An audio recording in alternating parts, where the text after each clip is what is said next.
All right, we ready? Yeah. On 3. 1, 2, 3. Welcome to this episode of True Crime and Cocktails. We're so glad that you're here. As always, I am your host, Lauren Ash. And as always, I am joined by my co-hostess with the mostess, Christy Oxborrow. How you feeling? I just had a moment when we were starting. We always start with a clap. Yep. For the sake of our editor. And yep. I noticed, and I'm sure I do it every time, but I noticed as you always count us in, you're always like, we're going to do the clap. And I always find I can't look you in the eye when we're clapping. And I don't know what it is, but there's something about it where I'm like an abused animal where I just can't make eye contact with a human. I'm just like, nope, I have to look everywhere else. And I don't know what it is, but it was specifically like, as soon as you were like, we're counting it down, I was like, yeah. And then my eyes were like, oh, look away. Well, you know what's so funny about that? I checked in with that moment today too, which I normally don't. And what I notice about myself is I put my hands up to clap and then I wait. And then I wait until your hands are up because God forbid you're not ready. So I'm like, when she puts her hands up, then I'll start the countdown. I've never noticed that I've done that, but I do know, I noticed now. So, I mean, what a romp already. We are who we are. We are who we are, unapologetically so. That is the truth. And that is what brings the milkshake to the yard. What? No, I misquoted. That's the milkshake that brings the boys to the yard is what I should have said. But that's, listen, this is a hangover from last week's episode. And we got to get into it because if you listen to last week's episode, which of course was Ed and Lorraine Warren, then you'll know that there was a lot happening. Probably one of the most chaotic episodes we've ever done. It's up there for me as a favorite. But the big thing that we have to check in on that we teased in that episode was we discovered in real time that I had a Blanche formation, which is extremely out of character for me. And then Christy kind of noticed that she was feeling a little calmer. And the quote at one point was, "Have my loins cooled?" To which I of course reassured her that's impossible. I love that was important to me to reassure you that you're still a Blanche through and through. Well, that's your character to want to reassure me about anything. True. Very true. But basically what happened was, we threw out some scenarios to each other and we realized, oh my gosh, we Freaky Friday'd. It was of course a paranormal episode and we had our first tech glitch since the last time we did a paranormal episode, which I don't want to think about that too hard because again, it's not good for me.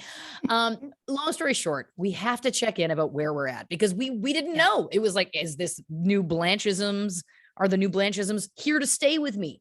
Have Christy's loins cooled? I mean, these are the questions and we have not pre-planned this. So I am asking now in real time, like, how do you think we should check in? Do you think we should do a test like we did last time? Do we just want to talk about it? Where are you at with this whole phenomenon?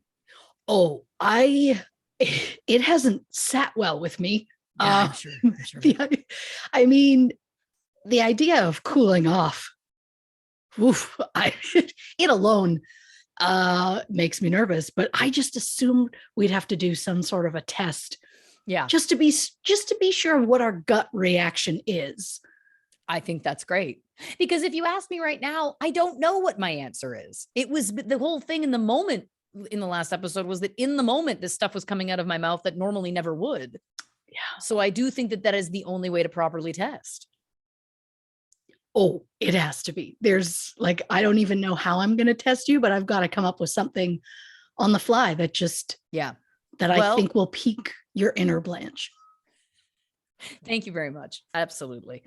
Okay. Well, listen, do you want me to start then? I'll quiz you, sure. Test you first. Okay. I haven't planned anything either.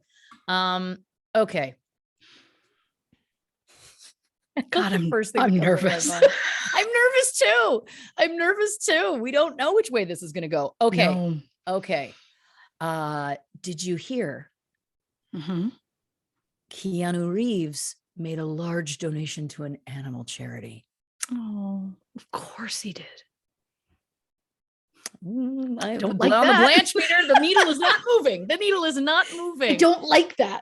I don't like that. Yeah. And listen, that's also not true. I mean, maybe he did, maybe he didn't, but I just made that up for the sake of the experiment. Of course. And just know that what I'm going to say is also made up. Okay. For the sake of, sake of I don't want the people being like, oh my God, to the internet. Exactly. This is just for the sake of a test. I'm ready. I'm clearing my mind. Okay, I'm ready. Did you hear that Chris Evans had another accidental photo post? I can't even say what I want to say. Yeah, Blanche is still here. The Blanche formation has happened. Shit. Yeah. Again, part of me is like, oh, well, I guess I'll check in with you in 40 years because apparently I get it for 40 years. And which then I'm like, wait, I turned 40 a few months ago. Did I have my first Blanche when I was like 3 months old? That's so weird. Not the point. You know what though? Listen, I think the answer is, of course you didn't. So that gives me hope that this isn't a 40-year sentence for either of us. Cause I don't know if I can live like this. I know that this is how you live, but for me, it's distracting in my life.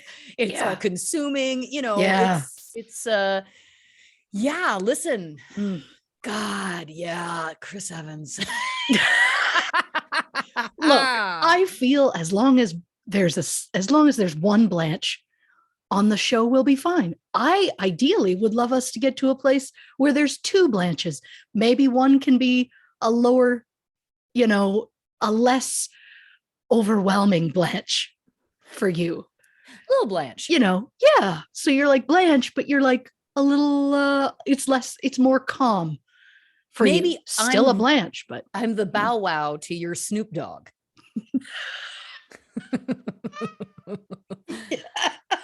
Yeah. I would also hang out with Martha Stewart. Of course. I love all the things that Snoop Dogg has done. That's the number one for me where I'm like, yep, I would do that. Yeah. I want to watch her craft in real time. I want to see how it goes. I don't think I could craft in her presence because I would be a nervous Nelly, and any paper I touch would be so soaked with sweat. It would just disintegrate. I couldn't handle it, but I'd love to meet her. I'm learning now. I think the world of Martha Stewart. There, I said it. Well, you know what's nice? She's an icon. She is an icon. I think also, I think we really underestimate just how many revelations happen on this show. Like we connect to things that we didn't know, know were relevant to us moments before. And I also am realizing that I know that I'm full Blanche. And it's intense because I am feeling compelled that I have to share something. And I'm like, this is not me. Oh. Today is a very important day for me because it's the 6-year anniversary of when I was on stage presenting an award with Heidi Klum. And I know what you're thinking. Why is that important? But that's because I recently discovered the Sia video where Heidi Klum and Pedro Pascal have what can only be described as a softcore pornography scene. And she licks his face. And I am affected. I'm affected by it. Yeah. Yeah. Oh, because now I realize, look at that. There it is. There's she and I pulled the photo up on my phone. I'm like, that means I'm 1 degree of separation away from Mando. And that's intense for me. I need you to know every time it happens, I'm just like, in my head, I go, God, is this what it looks like? Watching her like blanch out in real time. It's like, is this what it looks like? I mean, I'm racking my brain trying to think if there is something or someone in this episode that I mentioned that would normally have gotten a reaction out of me. I don't believe there is, but again, my brain's everywhere. But I think it's always important to bring up anniversary dates, regardless as to what the occasion is. You not only met but gave out an award with Heidi Klum. Yeah. That is wild. You're a step away from a kiss from a rose. And a lick of a face. Yeah, you're so right. Yeah. Oh God, kiss from a rose, lick of a face. I don't want to say it, but merch just keeps happening. It just keeps happening. The slogans, they just keep happening. I would love for that to be a tagline of our show. Kiss from a rose, lick of a face. I'm writing it down. It does feel like it's on brand for us. And this new brand from me, what a joke. I also have to just say, we are recording this on 2/22/22. Yeah.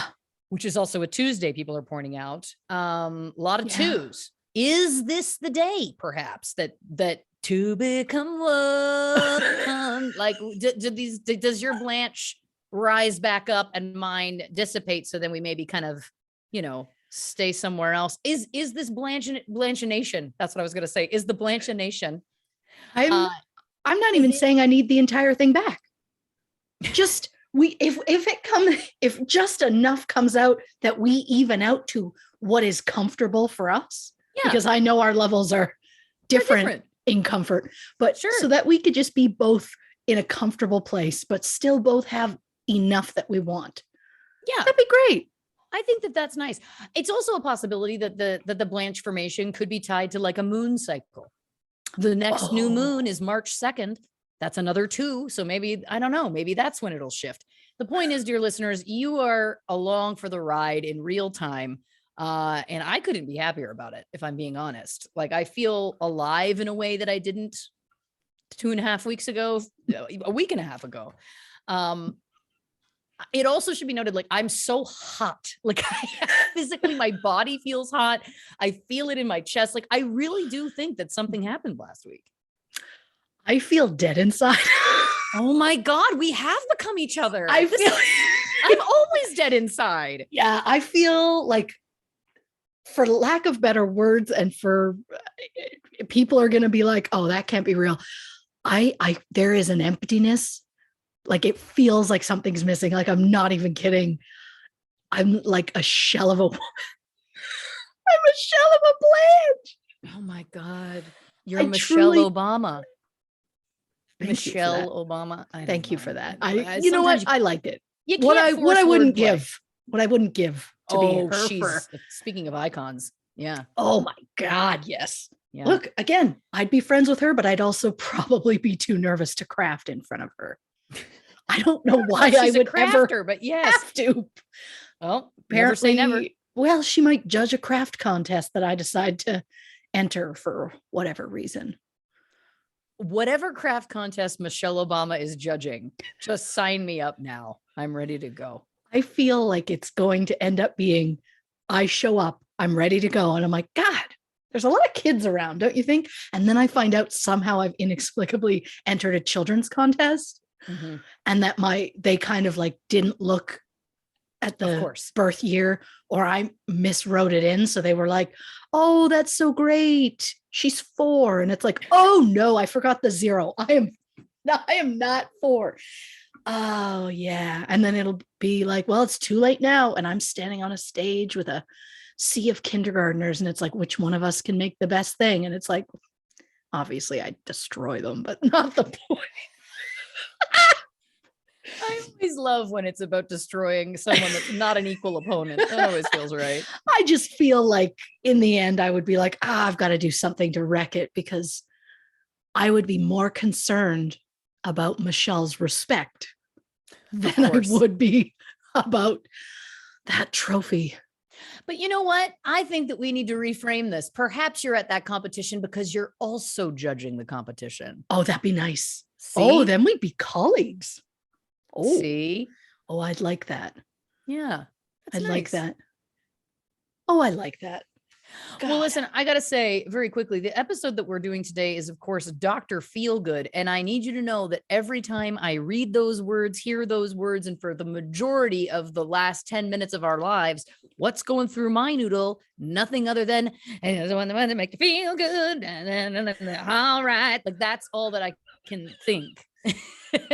And also shout out Tommy Lee. Once again, this is the second time Tommy Lee has come up on this show. Yeah. I mean, yeah. So look, I'm gonna say it. It never comes up.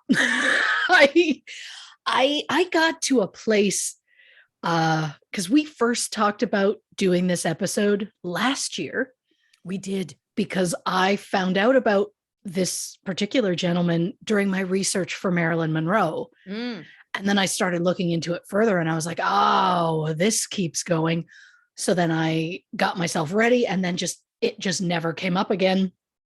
And then finally, just out of nowhere, I was like, yeah, let's just do this episode already. And it just, there's not really a stopping point. Like it just keeps going. And yeah, I found a client list of over 100 names and wow, I could have just kept going. And I'm like, I had to like specifically choose who I was going to talk about. And everybody's almost connected to everybody because that's just kind of how it all works. And right. I know that Aretha Franklin did a song called Dr. Feelgood. Oh. And I know that Motley Crue, was that right? That's Tommy Lee. Yeah, that's what I was just. I know that that song exists, and at no point was I like, I've got nowhere for this to go in my notes. But I will say this is not as long as my Nicole Brown Simpson notes. Sure, but longer than most of my other notes have been late in the last year because wow, it doesn't stop. And some of them I had to just like bare bones a section just to move on because somehow this man just, I'm still baffled about how this man even existed. Right. And I'll say I'm not a doctor. So I make a lot of calls that I feel are me pretending I'm a doctor, but I'm not a doctor in any way. Never. You just play one on the podcast. Occasionally I try. I will also absolutely fuck up a lot of medical terms and of course medication names. So you have that to look forward to. Well, what I want you to know is you said bare bones and I internally just went bones. It's not functional for me to live this way. I can't do it. Like seeing how Blanche affects each of us. Like I like because Blanche hit different with me, although I grew up with her. So I know no other way. To me. It's foreign to me to be this way. I am not this way. And it's anyway. Listen, well, I think we should just get into it. I mean, but before we do, I obviously have to ask you what you're drinking over there. Now we're recording this earlier in the day than we typically do. We are. So I only have a water. That's all I have going. Also because I am overly caffeinated. Way too much. Sure. Way too much. I mean, I feel great, but you know. Again, Blanche hits different. And it's on one hand, it's nice so that you get a chance to see what it's like. And on the other hand, I feel awful because you get a chance to see what it's like. Take a chance on Blanche. That's what that's what I'm doing. I like it. I like it a lot. Due to the earlier nature of the day and my complete frantic state of mind, I'm just a water and a Coke. Just getting by. Two women getting by. Well, listen, dear listeners, I think we should jump right in right there. From the people who brought you Kiss from a Rose and Lick of a Face, we bring you, of course, our Dr. Feelgood episode. Now, I don't know anything about this person. I think I only read a very brief synopsis, so I am jazzed to learn anything and everything because we all know that Christy always brings the goods. So if you're in the boat with me and you don't know who we're talking about, I'm going to tell you right now. Dr. Max Jacobson fled Germany just prior to World War II and established a medical practice in New York. Over the years, Jacobson would become known for the vitamin shots that he personally concocted. Celebrities, politicians, athletes, and even royalty would flock to Jacobson, who they referred to as Dr. Feelgood. But what many of the patients didn't realize is that Jacobson's shots were often laced with speed. Many of Jacobson's patients became addicted to his medicine, and some even met untimely deaths because of it. So, how did Jacobson go from a small time doctor in Europe to the personal physician of some of Hollywood's elite? And what was Jacobson injecting into John F. Kennedy during his time as president? Christy Oxborrow investigates. I am already like, this is wild. That's wild. Again, I'm going to say a lot. I can't with this man. Like, I can't, I understand it was a different time. But I'm still, there are a lot of things that I'm like, how was that okay? Well, I from what I've read so far, I don't think it was. It wasn't. And we are going to go on probably the biggest journey of everywhere and nowhere all at once. Like, it's this, you think you're like, oh, okay, we're going to talk about a doctor and then move on with our lives. We're going to talk about so many people. I can't. Come with us if you want to feel good. We're going to go on a journey. Thank you for that. You're very welcome. Oh God, I will never, even if it means I never get it back, I will never deny how much I love seeing it in you. Listen, Yeah. Well, and what I was about to say was, there's something else I'd like to see in me. I am not well. That's not a well statement for me to make. I am a public figure. What are you doing, Ash? What are you doing? I had to walk so that you could run. Yeah. Wow. Well, we'll see if anything glitches during this episode. Although I could not be happier that you happened to know when the next full moon is. Just off the top of your head. Yep. That's my life now. That's my life. If you could see inside this house and the amount of candles and crystals and things on the calendar. Yeah. That's where I'm at. I get it. Look, you do you. Yeah. Unapologetically. And that's it. So my now usual disclaimer. I give our dear listeners a heads up. Today's episode will feature discussions of physical abuse, suicide, substances, and substance abuse. Trigger warning for those who need it. This is a doctor who laced a lot of his shots.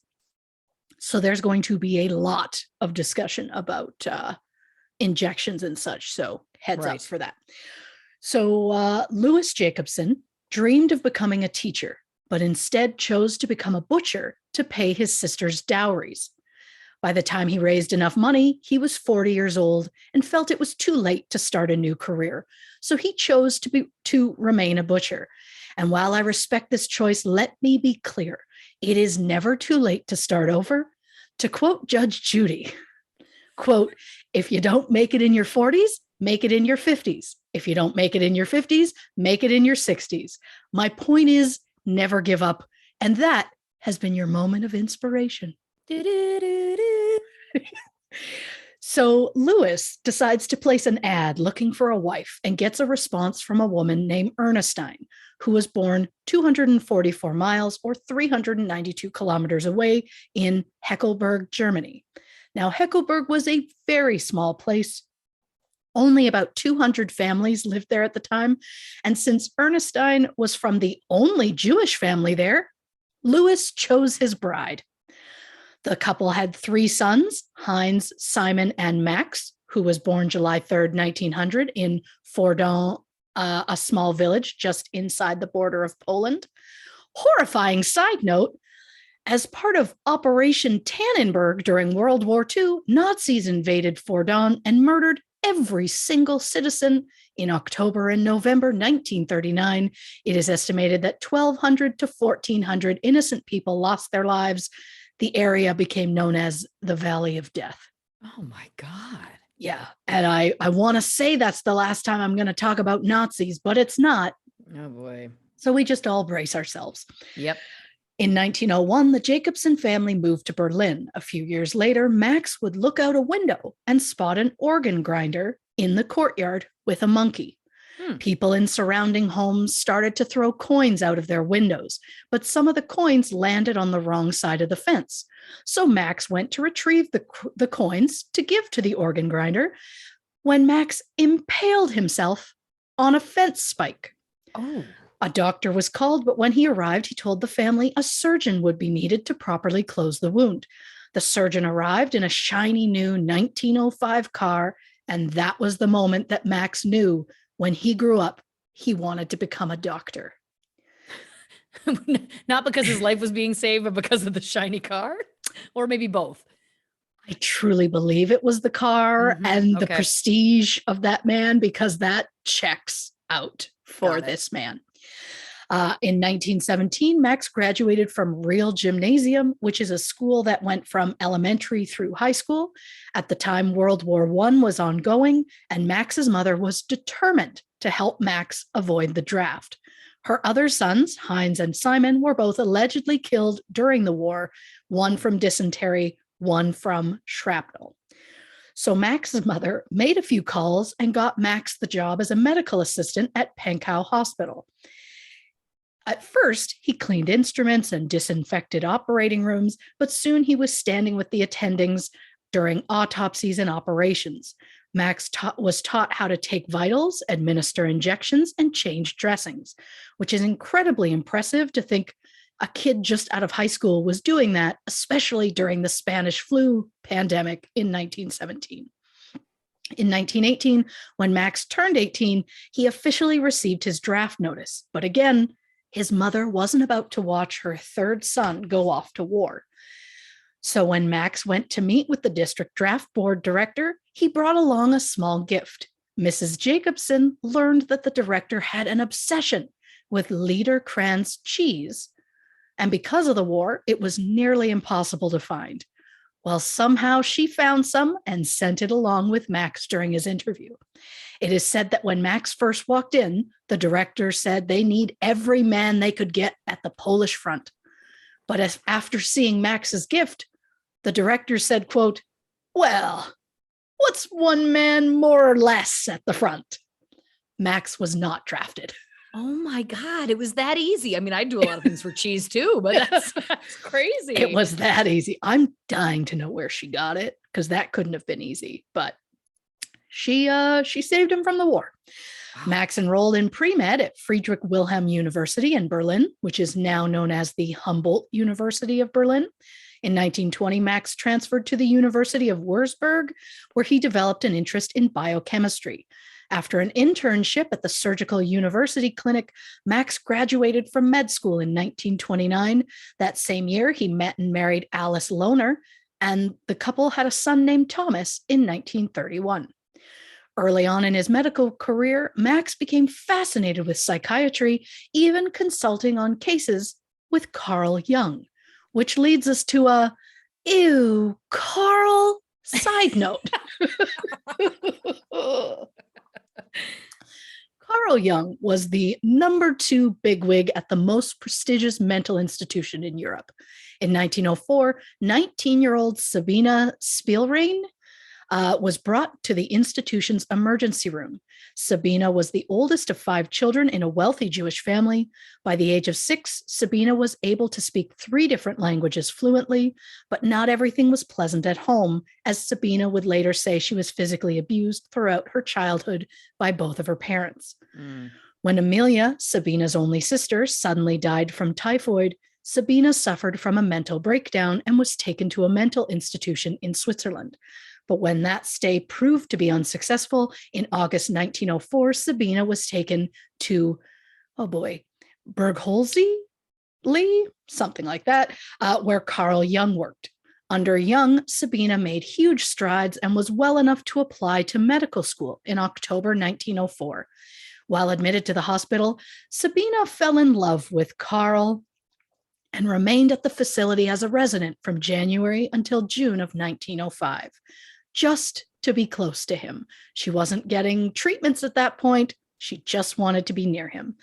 And it doesn't take a psychologist hat to understand how an impressionable young woman with a distant paternal relationship could develop feelings for an older man who is acting as her mentor.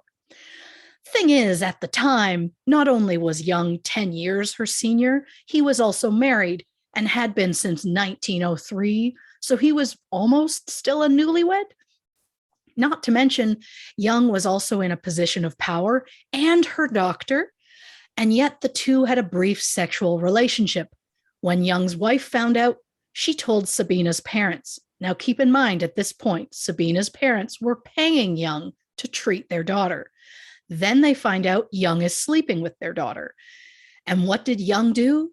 He wrote to Sabina's parents and offered to stop seeing her if the parents paid him more for his counseling sessions. Whoa. And if we didn't think Carl Jung was gross enough, he was known for having numerous mistresses throughout his marriage, including multiple patients, some of which he was intimate with during their treatment, some of which he chose to wait until after their treatment.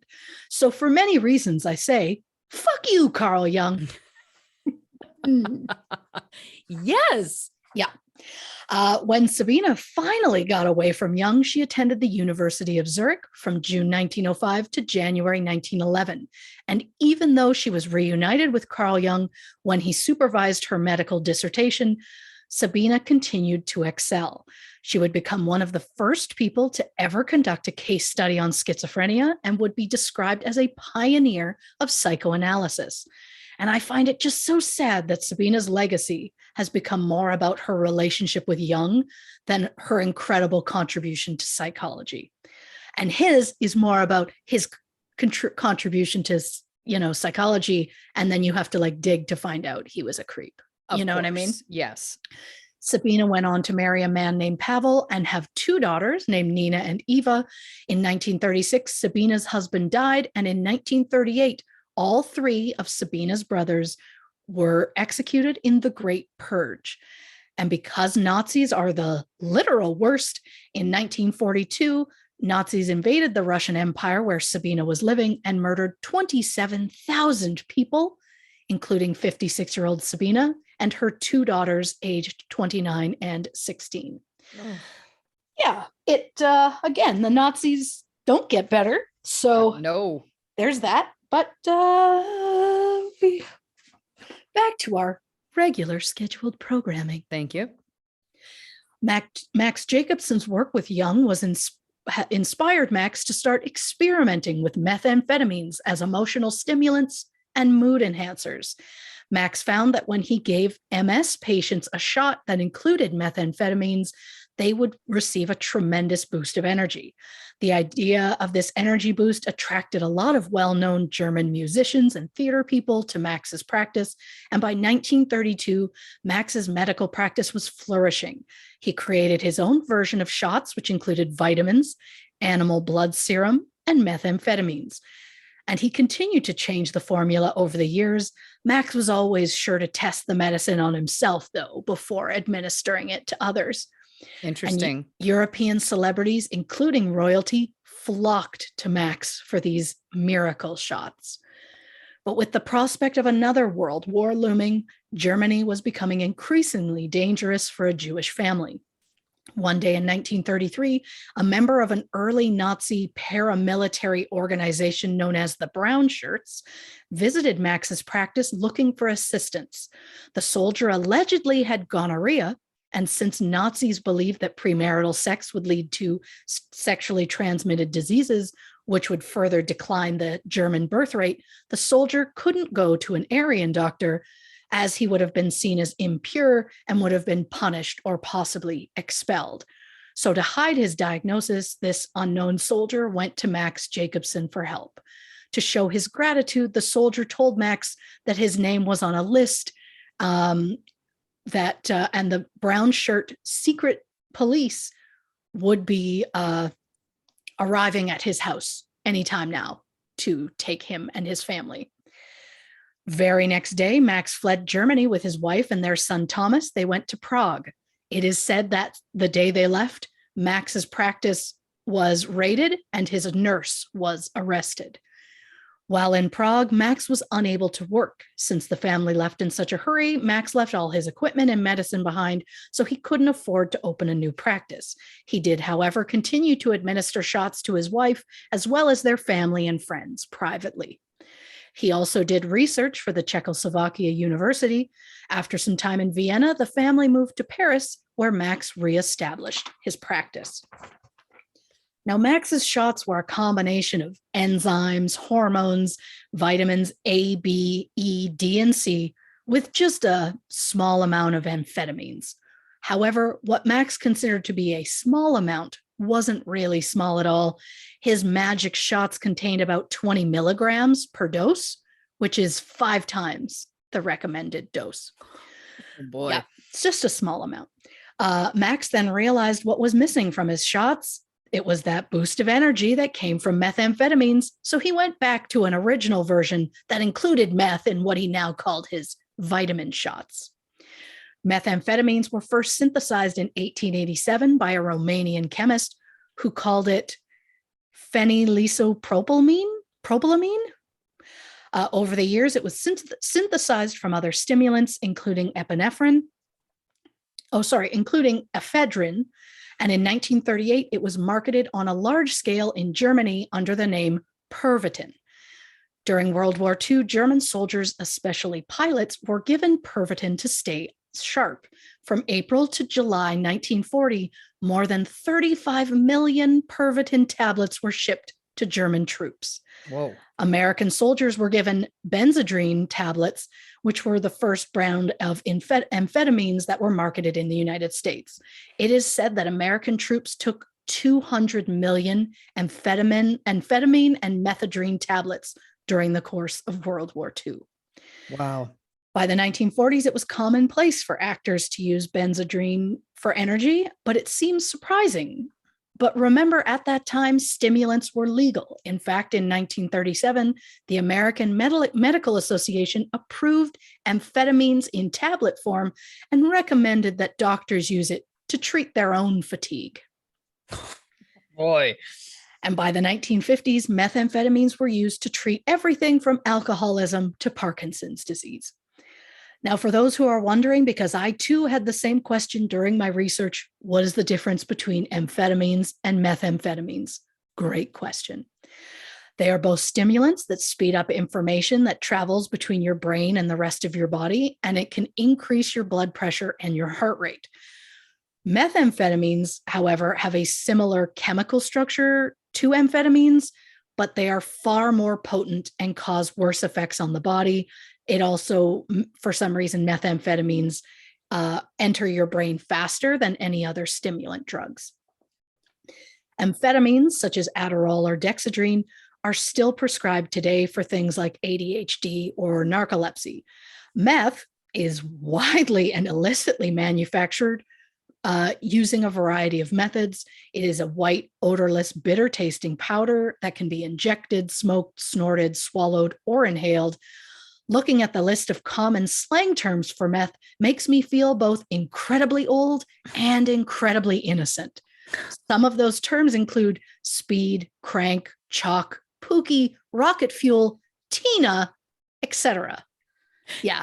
Is that like Tina Turner? Because she had a lot of energy. Is that what that's about? Oh, that feels right. I hope so. I hope so I don't too. know. I saw one that I think it was a sort of meth or something, but it was the term was beans. And I was like, no, I always talk to the cats about their toe beans. And I'm always talking about how I love their beans. And I'm like, oh my God, if someone's hearing this, do they think I run like a drug house? Who would be hearing this? Oh, I'm convinced I'm being recorded at all times. You're right. Our phones are always listening. What am I talking about? Who are we kidding? If they heard half the stuff I say, they'd be like, maybe we just close that tap for now. Like, I think they'd, tap. I don't know the lingo because, again, I'm incredibly old and incredibly innocent. Long-term effects of methamphetamine use can include changes in brain structure, psychotic disorders, and an increased risk of strokes and heart attacks. I found a list of 119 celebrity patients that Max had. And when I took off the patients who were still living and the ones who died from natural causes and things of that nature, I ended up with a list of 85 people. Whoa. Of those 85, 31% died from some sort of heart problem, 9% died from a stroke. Also from that list, 33% died from some form of cancer or lymphoma. Did I think that it could be related to this somehow? Of course. Am I a doctor in any way? Of course not. Did I go through that list of 119 people and painstakingly find out the cause of death for each person so I could share that information with you here today? You bet I did. Of course you did. Did I also do a bunch of math to figure out percentages so that I could run with a potential theory that I had about these miracle shots having major long-term effects on some of these patients? Of course, because that is the level that our dear listeners have come to expect from us, and I refuse to disappoint. Of course. The big thing to remember throughout this episode is that methamphetamine is a highly addictive stimulant, and that not every patient of Max's knew the contents of the shots. Some did, but not all of them. In July 1936, the Jacobson family emigrated to the United States. Tensions soon grew between Max and Alice, and the couple divorced. Max officially became an American citizen in 1943, and in 1944, he moved his practice to 155 East 72nd Street in Manhattan. Max connected with a former patient, Nina Hagen, who Max had treated years before in Europe after she fell off a horse. Max and Nina were married in 1946 and welcomed a daughter named Jill in September 1947. In 1946, Max established the Constructive Research Foundation to research multiple sclerosis, although it seemed more likely he used the foundation as a facade to purchase incredible amounts of raw materials to make his famous vitamin shots. So was he really helping people and researching MS? Well, according to the MS Society, Max was, quote, a quack and a charlatan. Oh, boy. Yep. Max grew his practice, and just like in his European practice, high-profile patients started flocking to his Manhattan address because they all wanted what was considered to be Max's miracle shots. Max's main interest was helping his patients feel better because, according to Max, quote, it's better to feel good than to feel sick. Well, yeah. Yeah. So just as he had in Europe, Max started to give out his vitamin shots to celebrity clients. Singer Eddie Fisher described the shots as, quote, being lit from within. Wow. Which is probably how I'd describe Blanche, but that's neither here nor there. I can attest to that, yes. A female patient compared the feeling to that of an orgasm. Wow. Writer Truman Capote said it was like, quote, instant euphoria. You feel like Superman, you're flying. Ideas come at the speed of light. You could go 72 hours without so much as a coffee break. You don't need sleep. You don't need nourishment. Then you crash. It's like falling down a well, like parachuting without a parachute. You go running back to East 72nd Street. You're looking for that German mosquito, the insect with the magic pinprick. He stings you, and at once you're soaring again. I mean, again, he's a writer. I was just going to say. He also, oh God, I love that it's escaping me right now. One of the most famous books he did, I read it years ago based on a true crime case. The point is, he wrote that in such a small span of time, and it's like, oh, that's how. Right. That's how he did that. Mm-hmm. Don't recommend it. That's how he did it. According to playwright Tennessee Williams, Max created, quote, a magical atmosphere of understanding and compassion. I don't think he ever took my blood pressure or my pulse or had me fill out a form about my medical history. He just looked at me and then started concocting a shot. Yeah. I don't know if that's something we should be celebrating, it's but not. Sure. Yeah. It's really not. In Cold Blood. I believe that was the Truman Capote book. Got it. I have it sitting downstairs, and I'm mentally looking through that shelf, but it's not going well, but I'm fairly certain. Mm-hmm. So it wasn't just Hollywood elite that went to Max. His patients were playwrights, fashion designers, authors, opera singers, directors, athletes, politicians, nobility, and even mobsters. I don't have the time to say everybody, but just to give you an idea of Max Jacobson's client list: Ingrid Bergman, Winston Churchill, Leonard Bernstein, Truman Capote, Rosemary Clooney, Marlena Dietrich, Hedy Lamarr, Tony Curtis, Emilio Pucci, the Everly Brothers, Howard Cosell, Paul Lynde, Andy Warhol, Elvis Presley, and Jerry Lewis. Hey, lady! Hey, lady! I felt like I should do a callback, but Thank you. just for clarification's sake. But again, that is a small sampling of Max's client list. And I want to point out, I purposely didn't name some of the more famous people because I'm going to get into them, of course, in this episode. We're going to start off with an actor named Robert Cummings. People called him Bob. For some reason, I've chosen to do that. Bob was known for his roles in The Devil and Miss Jones and Dial M for Murder. He received 5 Primetime Emmy Award nominations, and in 1955, he won Best Actor in a Single Performance for his role in Studio One. For his contributions to the motion picture and television industry, Bob would later receive 2 stars on the Hollywood Walk of Fame in 1960. It is believed that Max met Bob in 1954 through his friendship with one of Max's other famous patients, Rosemary Clooney. Shout out to her nephew, George Clooney. I literally have nothing else to say about him, and that's so and I sad have so to much me. that I could that I'm going to keep to myself. Well, she'll get it back. She'll get it back. Ugh. Bob's injections increased to the point where Bob became addicted to the high. Unfortunately, the other side was a near clinical depression that left Bob spiraling. At this point in time, Max's vitamin shots contained a mixture of vitamins, methamphetamine, sheep sperm, and monkey gonads. Whoa. Hold on. Hold on. I'm not trying to derail you for too long here, but those were too specifics. I just did not see coming. I know that you'd mentioned like animal matter or something before, but those specifics are just not.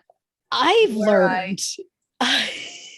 have learned he just was like, whatever he can find, he's going to try. And those specifically, I mean, I absolutely, if you're going to put a shot in me and you're like, oh yeah, by the way, it does have sheep sperm, I'd be like, and a no, thank you.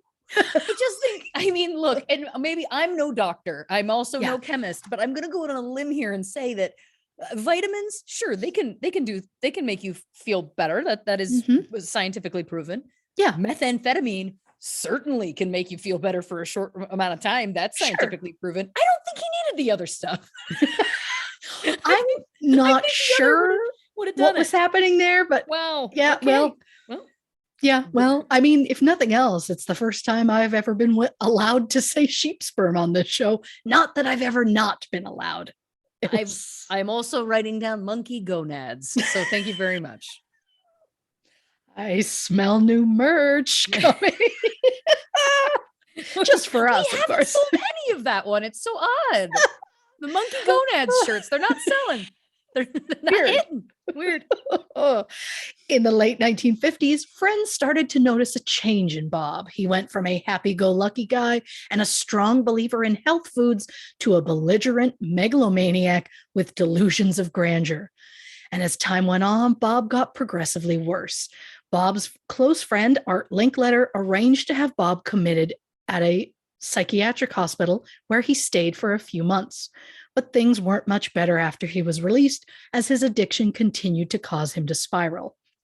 Bob ended up moving to the West Coast, and since Max was in New York and couldn't administer the shots himself, Max had his son Thomas, who was now a doctor, deliver the shots.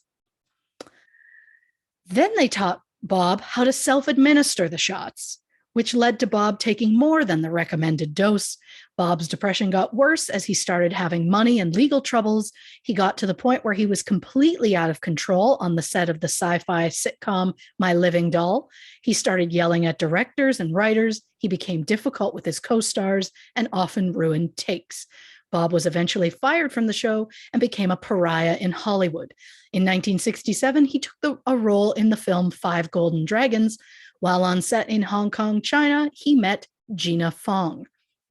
The couple became inseparable, and in one of the ballsiest moves I've ever heard of, Bob called his wife and asked if he could bring Gina home to live with them and work as his secretary.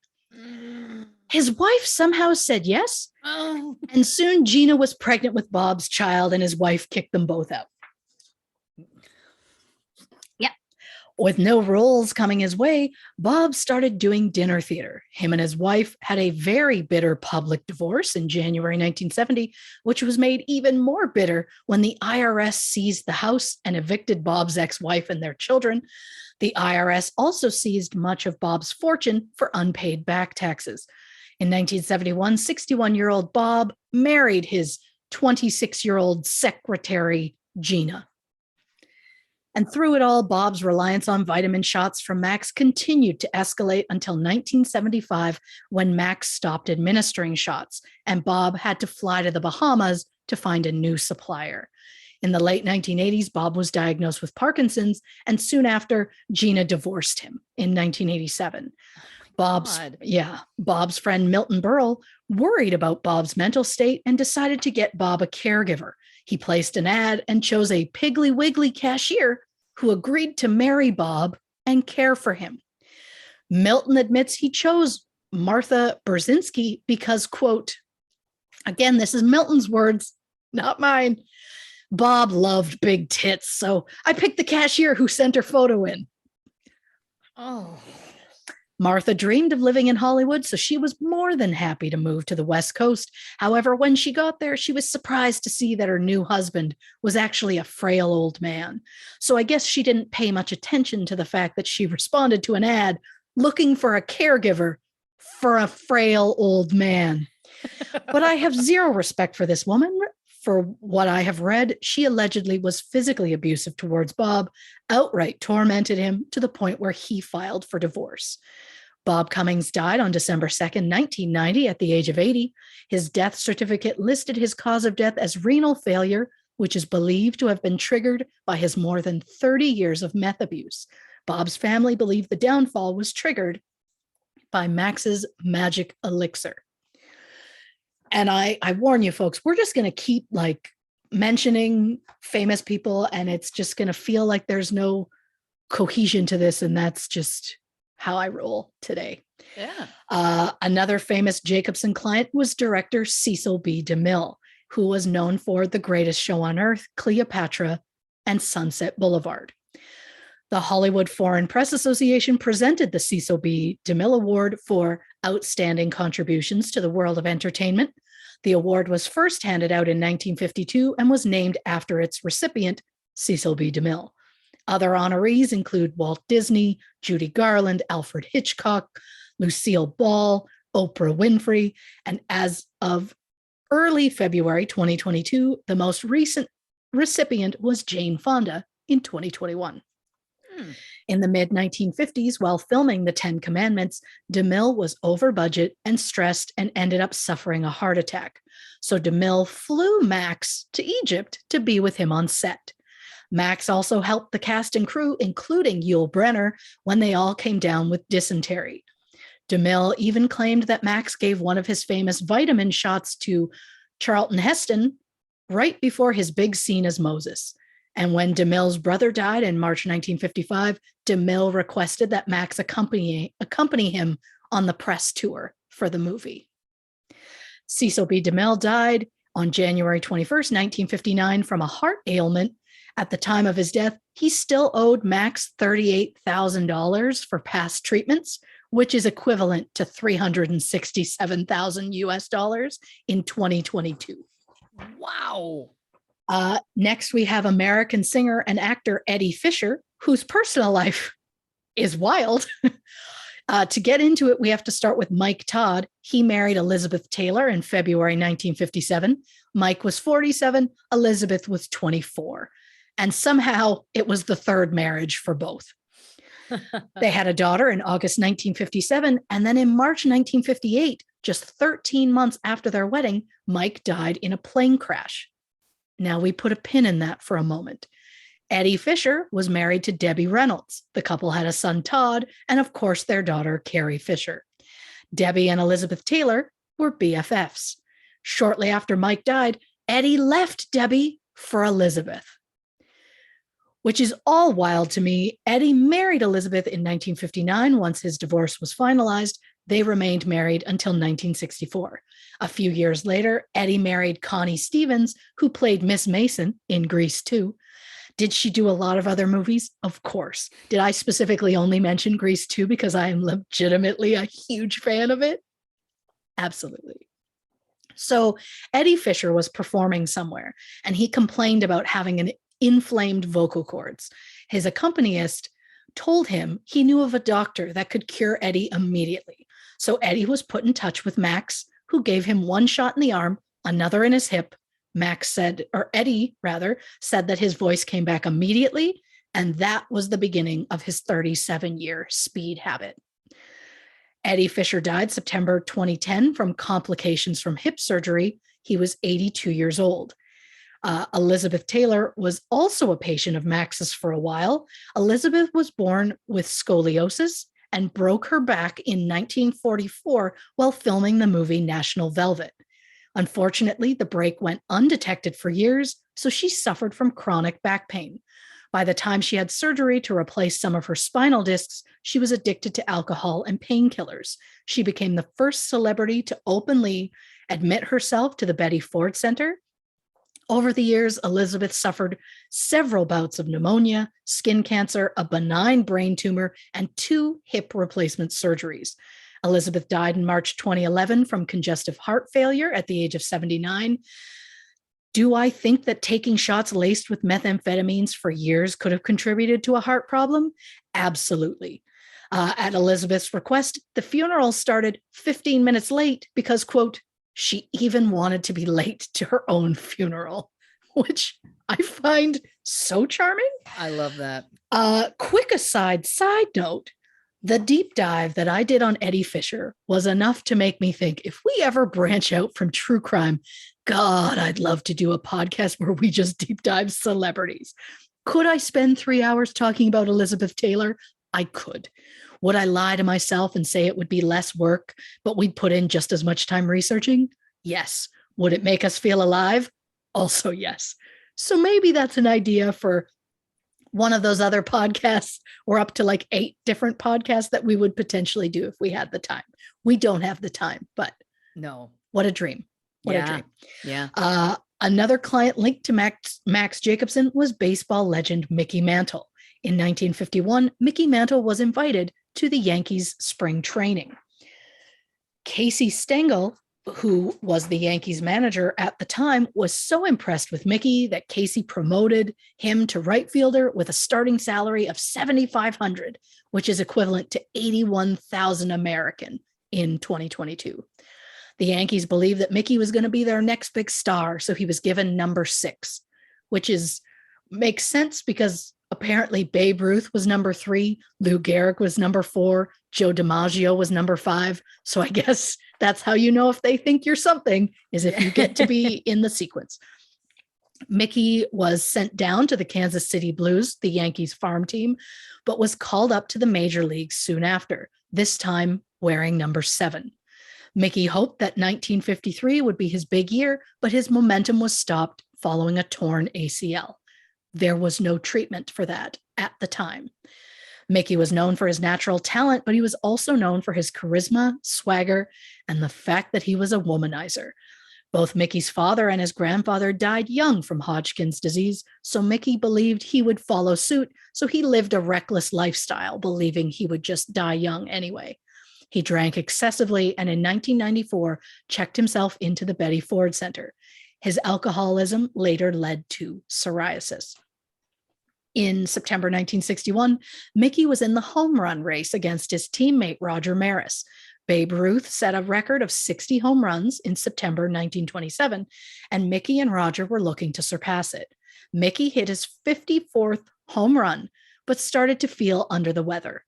Mel Allen, a sportscaster who did play-by-play announcing for the Yankees from 1940 to 1964, suggested that Mickey go see Max Jacobson. Mickey claims at the first appointment, Max injected the shot too high and hit Mickey's hip bone. Not only did this cause incredible pain, but it also caused a major infection that led to Mickey being briefly hospitalized. He claims that Max told him to walk it off. Max's friend Mike Samick said, quote, Max prepared a special mixture for Mantle that included steroids, placenta, bone, calcium, and just a small amount of methamphetamine.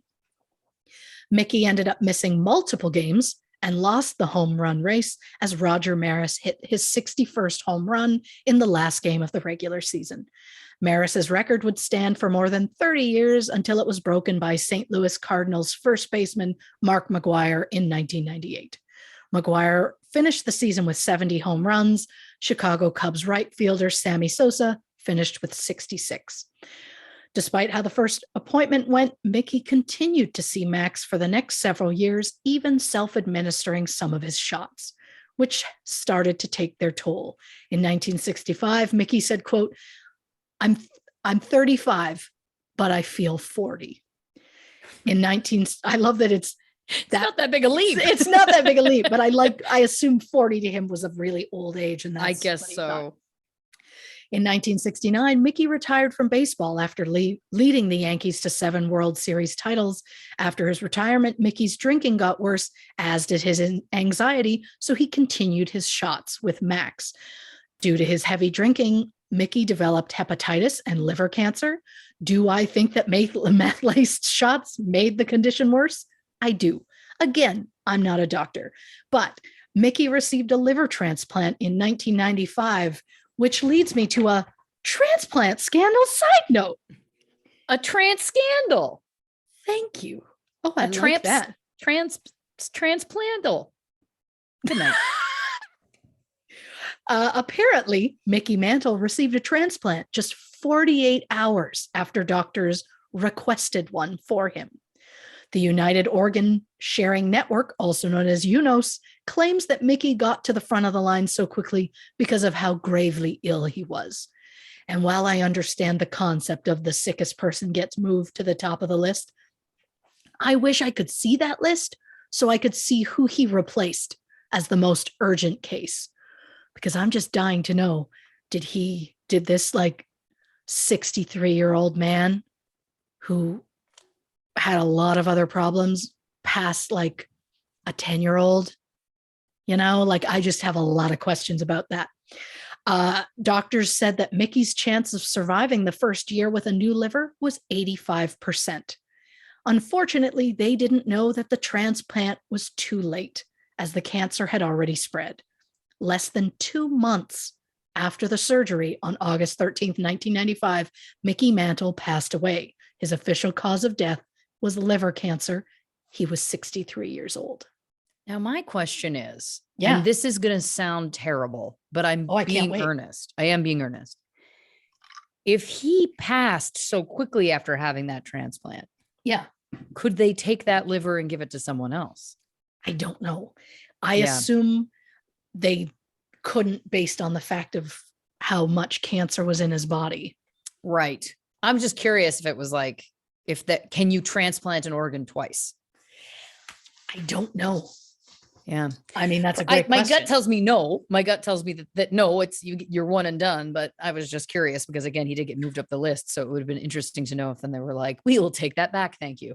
And give it to whether it's the 10-year-old that you surpassed, whether it's real or whether it's possible or not. I think you just gave Grey's Anatomy at least some sort of episode, right? And I am available. Listen, on that note, let's take a quick break. Go grab another drink, hit the can, and we're going to be right back with this fascinating episode, Dr. Feelgood on True Crime and Cocktails. All right, here we go. Second clap. 1, 2, 3. Welcome back to this episode of True Crime and Cocktails. We're, of course, talking, and we're talking about Dr. Feelgood. Christy's going to give you more info. Now I'm disappointed that every episode doesn't have a fun musical bit to it. Well, never say never. This just keeps giving, and I couldn't be happier about it. Never say never. So we just spoke about an athlete. I want to go back to talking about actors for a moment Mhm. before we get to the big client that was on his list. Ooh. Not that these aren't big clients, because I'm about to say the name to you, Judy Garland. Oh. Born Frances Ethel Gumm on June 10th, 1922, Judy made her stage debut at just 2 years old, performing alongside her sisters Mary Jane and Virginia as the Gumm sisters. Their mother, Ethel, was a horrific stage mother, forcing her girls on stage whether they liked it or not. She was always the first to give a negative review about their performances, and Ethel was also the first person to give Judy pills at just 10 years old. Ooh. Ethel gave Judy pills to help keep her energy up, and then gave her different pills to help her go down so she would be able to sleep at night. When Judy signed on with MCM in 1935, studio executives forced their actors to take a variety of pills to maintain their rigorous shooting schedules. Screenwriter Paul Donnelly once said, quote, "They had us working days and nights on end. They'd give us pills to keep us on our feet long after we were exhausted. Then they'd take us to the studio hospital and knock us out with sleeping pills. Then after 4 hours, they'd wake us and give us pep pills again so we could work 72 hours in a row. Half the time we were hanging from the ceiling, but it was a way of life for us." When Judy filmed her most iconic role as Dorothy in The Wizard of Oz, she got chastised over her weight. And to be clear, Judy Garland was a tiny woman, and she was only about 4'9". But the studio felt she was too heavy in the role, so they placed her on a restrictive diet of chicken soup and black coffee, along with cigarettes and pills to suppress her appetite. Judy's ex-husband, Sidney Luft, later said, quote, "She confessed it was virtually impossible for her to sustain a work mode in front of the cameras without taking some kind of medication." Apparently, the studio got so harsh about it, they would watch her while she ate and even take food away from her when they felt she'd had too much.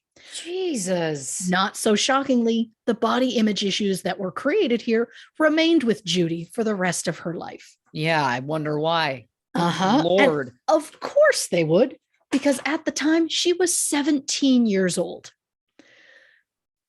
I can't. She was still essentially a child. One director was even dick enough to call her the ugly duckling, which also stuck with her because of course it did, and that's bullshit.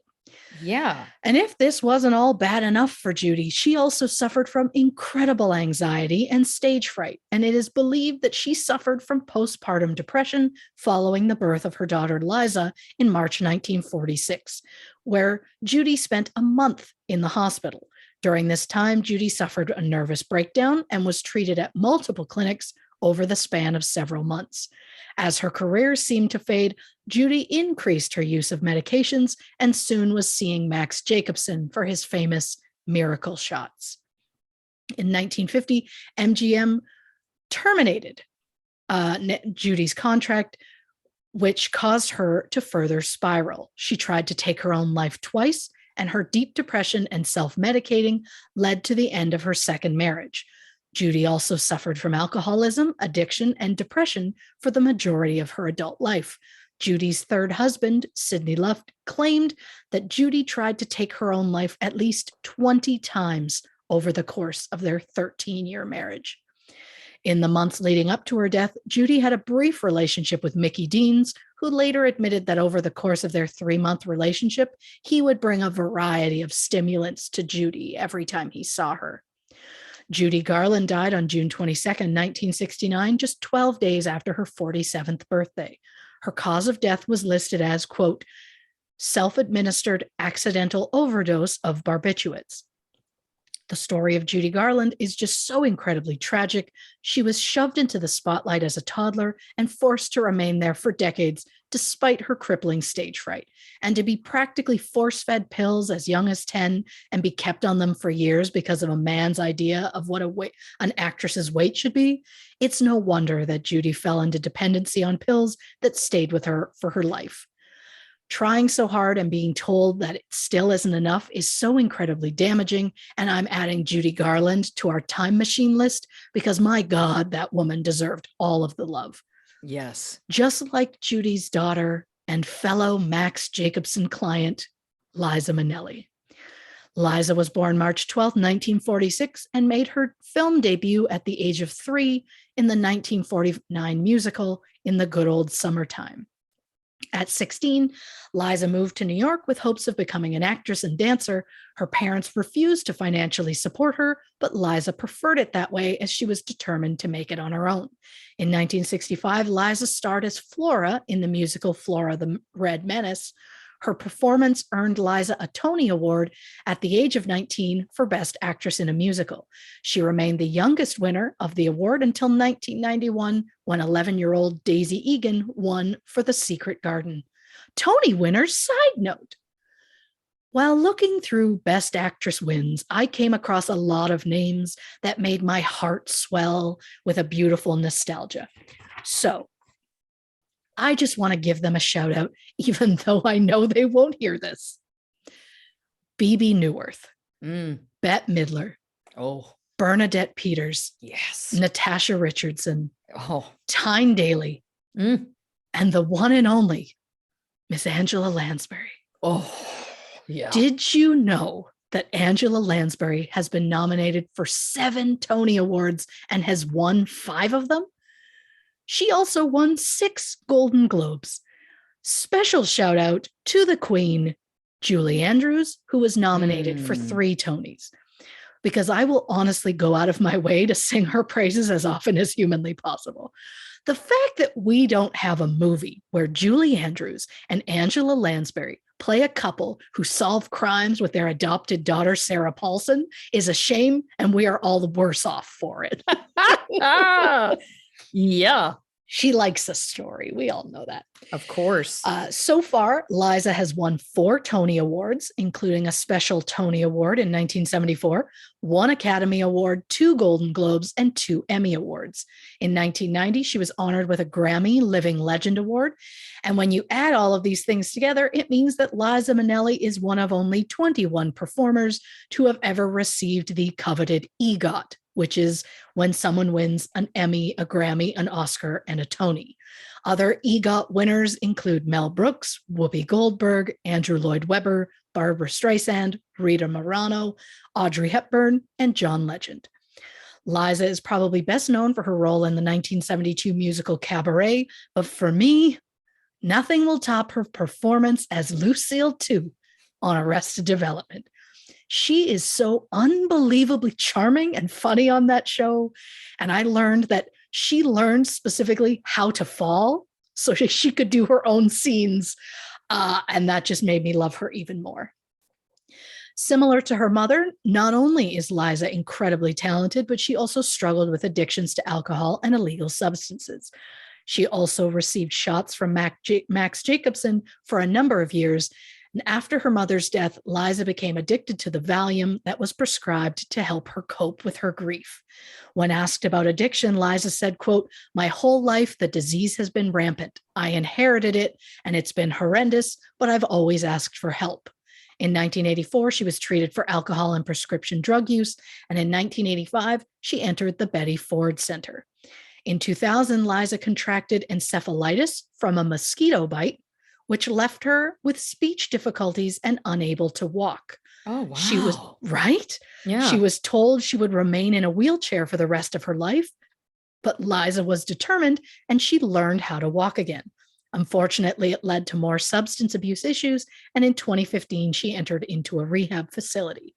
But I'm proud of her for asking for help when she needed it, because I know it isn't easy. Again, she's not going to hear this, but go Liza. Oh, yeah. Another woman connected to Liza and Judy, who was also a client of Max Jacobson, was Kay Thompson. Kay was born November 9th, 1909, and was known for her big personality. She was a close friend and mentor of Judy Garland's and godmother to Liza Minnelli. And just like her famous friends, Kay was also addicted to her shots from Max Jacobson.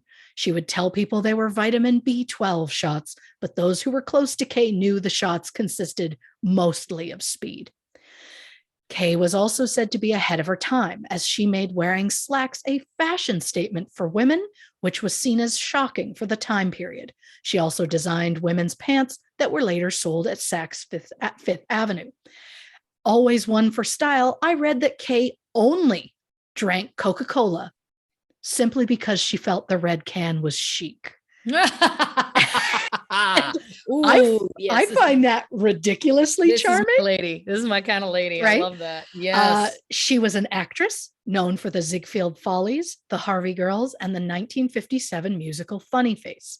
Kay was also a legendary vocal coach for such stars as Lena Horne, Marlene Dietrich, Lucille Ball, and Frank Sinatra.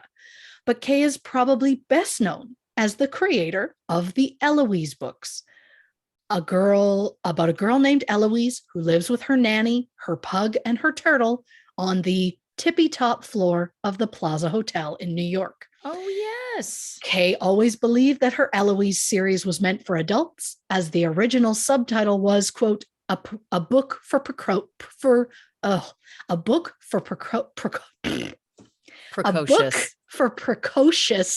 grown-ups. There we go. I think I was trying to do it too fast. I don't know. In 2015, Simon & Schuster released a collection of 4 Eloise stories narrated by the goddess herself, Miss Bernadette Peters. Apparently, there was a time when the Plaza Hotel set up a room where visitors could speak to a woman posing as Eloise's nanny.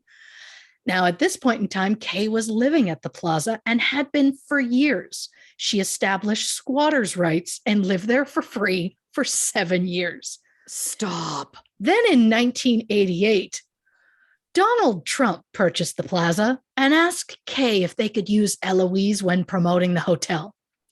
She said no, and I don't know if it's related or not, but he then found out she was living rent-free, so he had her kicked out of the building. His exact quote was, "Get the old lady out." Again, I'm not saying Kay turning him down and him kicking her out are related in any way, but I think it's safe to assume they probably are. I think so too. Kay moved in with Liza Minnelli, who cared for Kay until her death on July 2nd, 1998, at the age of 88. She was found unconscious, but no cause of death has ever been released. Now, I know this has all been very frantic, but we're going to shift from actors over to politics and the most famous clients that Max Jacobson had, the Kennedy family. Oh. First, we're going to look at John Fitzgerald Kennedy, better known simply as JFK, who was born May 29th, 1917, to the very prominent Kennedy family in Brookline, Massachusetts. JFK went to Harvard before joining the U.S. Naval Reserve in 1941. During World War II, he commanded a series of PT boats, including PT-109, which was rammed by a Japanese destroyer on August 1st, 1943. The PT boat was sliced in half, which killed 2 of the crew. JFK, who was lieutenant at the time, and 10 members of the crew survived, clinging to debris. After 5 hours in the water, the men all swam to a nearby island. JFK then swam back out into the middle of the ocean, hoping to flag down a ship. He returned to the island, and they all swam to the larger Cross Island, where they met 2 locals who agreed to get a message south. JFK carved a distress message in a coconut shell, which was taken to another lieutenant on another island, who then rescued JFK and his crew. And I'll say, wow, I am impressed that after sustaining back injuries when their boat was destroyed, that JFK was able to swim back and forth to an island. And I'm so sorry, but I would be remiss if I didn't say, I know that the point of that wasn't to turn me on, but that for some reason was really hot to me. Wow. My microphone just fell over. Look, that's where we're at.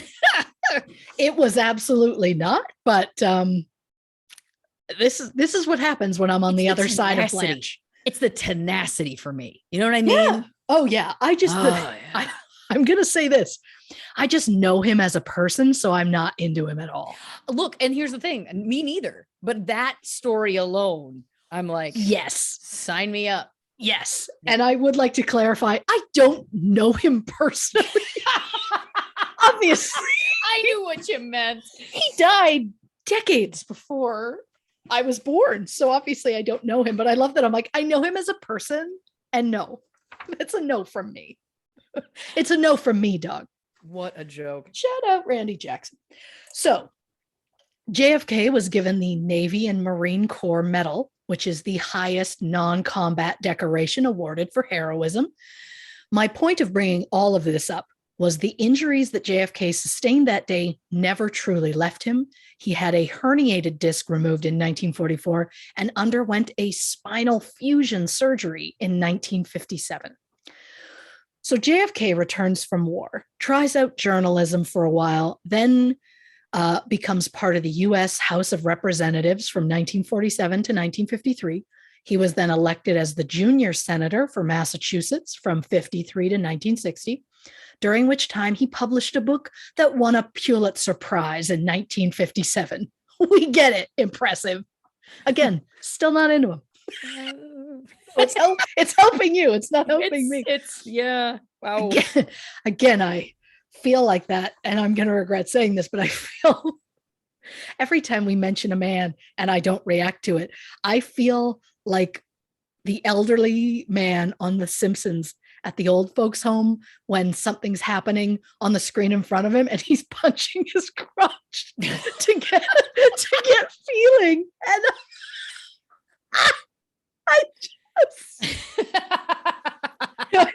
I just want to be like, hello, like it's your job, do something. And it's just nothing, but God, it's fine. It's fine. We're going to get you back there. But again, we like, oh, I'm a decorated war hero. Oh, well, I guess I'll join like politics and write a Pulitzer Prize winning book. And it's like, okay, he's impressive and he hasn't even freaking become president yet. Yeah. So JFK then became the Democratic nominee for president in 1960 and chose Lyndon B. Johnson as his vice presidential running mate. During the election, JFK was up against Republican nominee Richard Nixon and his running mate Henry Cabot Lodge Jr., who I've never heard of until that moment. So I bet they didn't win. I know how it goes. I looked it up. The campaign started to wreak havoc on JFK. He was exhausted. He still suffered chronic pain from the PT boat attack during the war. Plus, JFK also suffered from migraines, gastrointestinal disorders, the occasional venereal disease. And in 1947, he was diagnosed with Addison's disease, which occurs when the body doesn't produce enough of certain hormones. He admitted to some of his confidants that he was running out of steam. So Chuck Spaulding, an investment banker who was JFK's old Harvard roommate and longtime friend, suggested JFK see Chuck's doctor. Chuck called Max Jacobson and said one of his friends was in a tight situation and needed to see the doctor right away. When Max and JFK met, JFK explained he lacked stamina and he was almost crippled by pain. JFK's war injuries had made it so that he required medical attention just to be able to walk without crutches. Max said not to worry. Stress is one of his specialties. So he mixed up a miracle shot and instantly JFK felt better. It was described as, quote, suddenly JFK, who entered the office tired and weak, had a bounce in his step and could move more easily, despite the pain he lived with every day of his life. He felt stronger, cool, focused, and very alert. JFK met with Max again shortly before the first Kennedy-Nixon debate in September 1960. JFK was once again feeling a lack of stamina, lethargic, and this time had a bit of laryngitis. So Max injected the syringe directly into JFK's throat, and suddenly JFK was a new man. JFK went into that debate charismatic and full of energy. After his performance, more than half of the voting public said they favored Kennedy over Nixon. But going into the debate, the public favored Nixon. Max's miracle shot helped lead JFK to victory. JFK narrowly won the popular vote by 112,000 votes and beat Nixon in the electoral vote 303 to 219.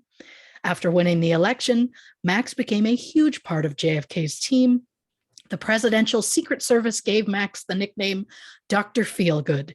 And when JFK needed Max, his assistant would call under the code name Mrs. Dunn. Interesting. So if Mrs. Dunn ever called Max's office, he dropped whatever he was doing and rushed right over. After he won the election, JFK started seeing Max 3 to 4 times a week. According to the White House visitor logs in 1961 and 1962, Max visited the White House at least 34 times. Wow. JFK was also known to fly to New York just to get his shots from Max, which feels like a really great use of taxpayer money, but neither here nor there. You're president. You do what you want. We've learned that. Max was also invited to every event, gala, and even the infamous Madison Square Garden birthday party that featured a performance by Marilyn Monroe. JFK even insisted that Max travel with him to the Vienna summit in June 1961, where JFK sat down with Soviet leader Nikita Khrushchev. Max administered at least 3 injections to JFK the day of that meeting, as Kennedy misjudged when Khrushchev would arrive, and his first dose started to wear off before the meeting began. JFK requested another shot a few hours into the meeting as he was slurring his speech and feeling like he couldn't keep up. Max said no, as he believed that he had had too much and any more would cloud JFK's thinking. Kennedy responded, quote, "I need the edge." Max reluctantly gave him another dose, and JFK returned to the meeting reinvigorated. 2 months later, East Germans began to build the Berlin Wall, and the following year, the Soviets placed ballistic missiles in Cuba. Did Max's vitamin shot cause JFK to be off his game? Did JFK's performance at the meeting cause the Cuban Missile Crisis that happened in October 1962? Many believe that's true. We don't have time to get into the Cuban Missile Crisis, but those are also words I never thought I'd say on this show. Let's, I'm just saying. Yeah. Did it affect one of the most powerful men in that country? Yeah, I would say it did. Once you get an injection in your throat, for giggles, I don't even know where you go from there. So U.S. Attorney General Bobby Kennedy grew concerned over the shots that his brother was taking, so he asked Max for some vials so they could be tested. Max gave him 5, and Bobby snuck 15 from JFK because JFK was also self-injecting. Right. Because Max liked to set up his patients that way. I think I get into it later. I don't know. I'm frantic. All of the vials were found to be identical, and each contained nearly 30 milligrams of either amphetamine or methamphetamine. JFK's comment about it was, quote, "I don't care if it's horse piss. It's the only thing that works." Yeah. During one of JFK's trips to New York in 1962, Max gave Kennedy an injection at the Carlisle Hotel. In a fit of what a psychiatrist diagnosed as drug-induced mania, JFK stripped naked and ran through the halls of the hotel. A witness said, quote, "He was completely naked, on the verge of paranoia, and feeling so free of pain that he almost wanted to perform gymnastic acts in the hallway." A psychiatrist had to administer dopamine and an antipsychotic to get JFK to calm down. Again, and I cannot stress this enough, this was the mental state of the most powerful man in America. And I know we weren't alive at the time, but I find that horrifying, especially when Max knew the side effects included hyperactivity, mood swings, nervousness, impaired judgment. So JFK was also on cortisone steroids for his Addison's disease, painkillers for his back, phenobarbital for his IBS, antibiotics for a UTI. He was also drinking excessively, taking LSD, which his doctors hoped would cure his alcoholism. And on top of all of that, he was getting repeated shots from Dr. Max. And he was also given vitamin drops that he could consume orally. The fact that this man could function at all is incredible, but probably due to his Addison's disease, JFK was also receiving shots of testosterone, which, when combined with the other drugs he was taking, made him sexually ravenous. So I guess it's no surprise at all that he had so many mistresses. We'll get into that in a moment. I'm just writing down sexually ravenous because it really resonates with me right now. Look, do I want to see a JFK movie where you play him? I sure do. Oh, wow. Lady JFK, come on. Come on. Come on. JFK was sworn in on January 20th, 1961 as the 35th president of the United States. He remained in the position until his assassination in November 1963. I love that I'm going on this quick side note. One time in the 10th grade, for some reason, I can see his face, but I cannot remember his name.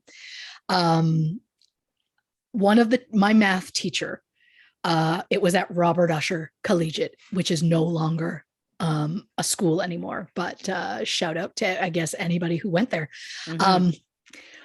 For some reason, it was one of the first few days of school. The math teacher was like going student by student, asking everybody, when's your birthday? And I don't know, like, I don't think he was writing it down. I think he was just like bullshitting and trying to like eat time.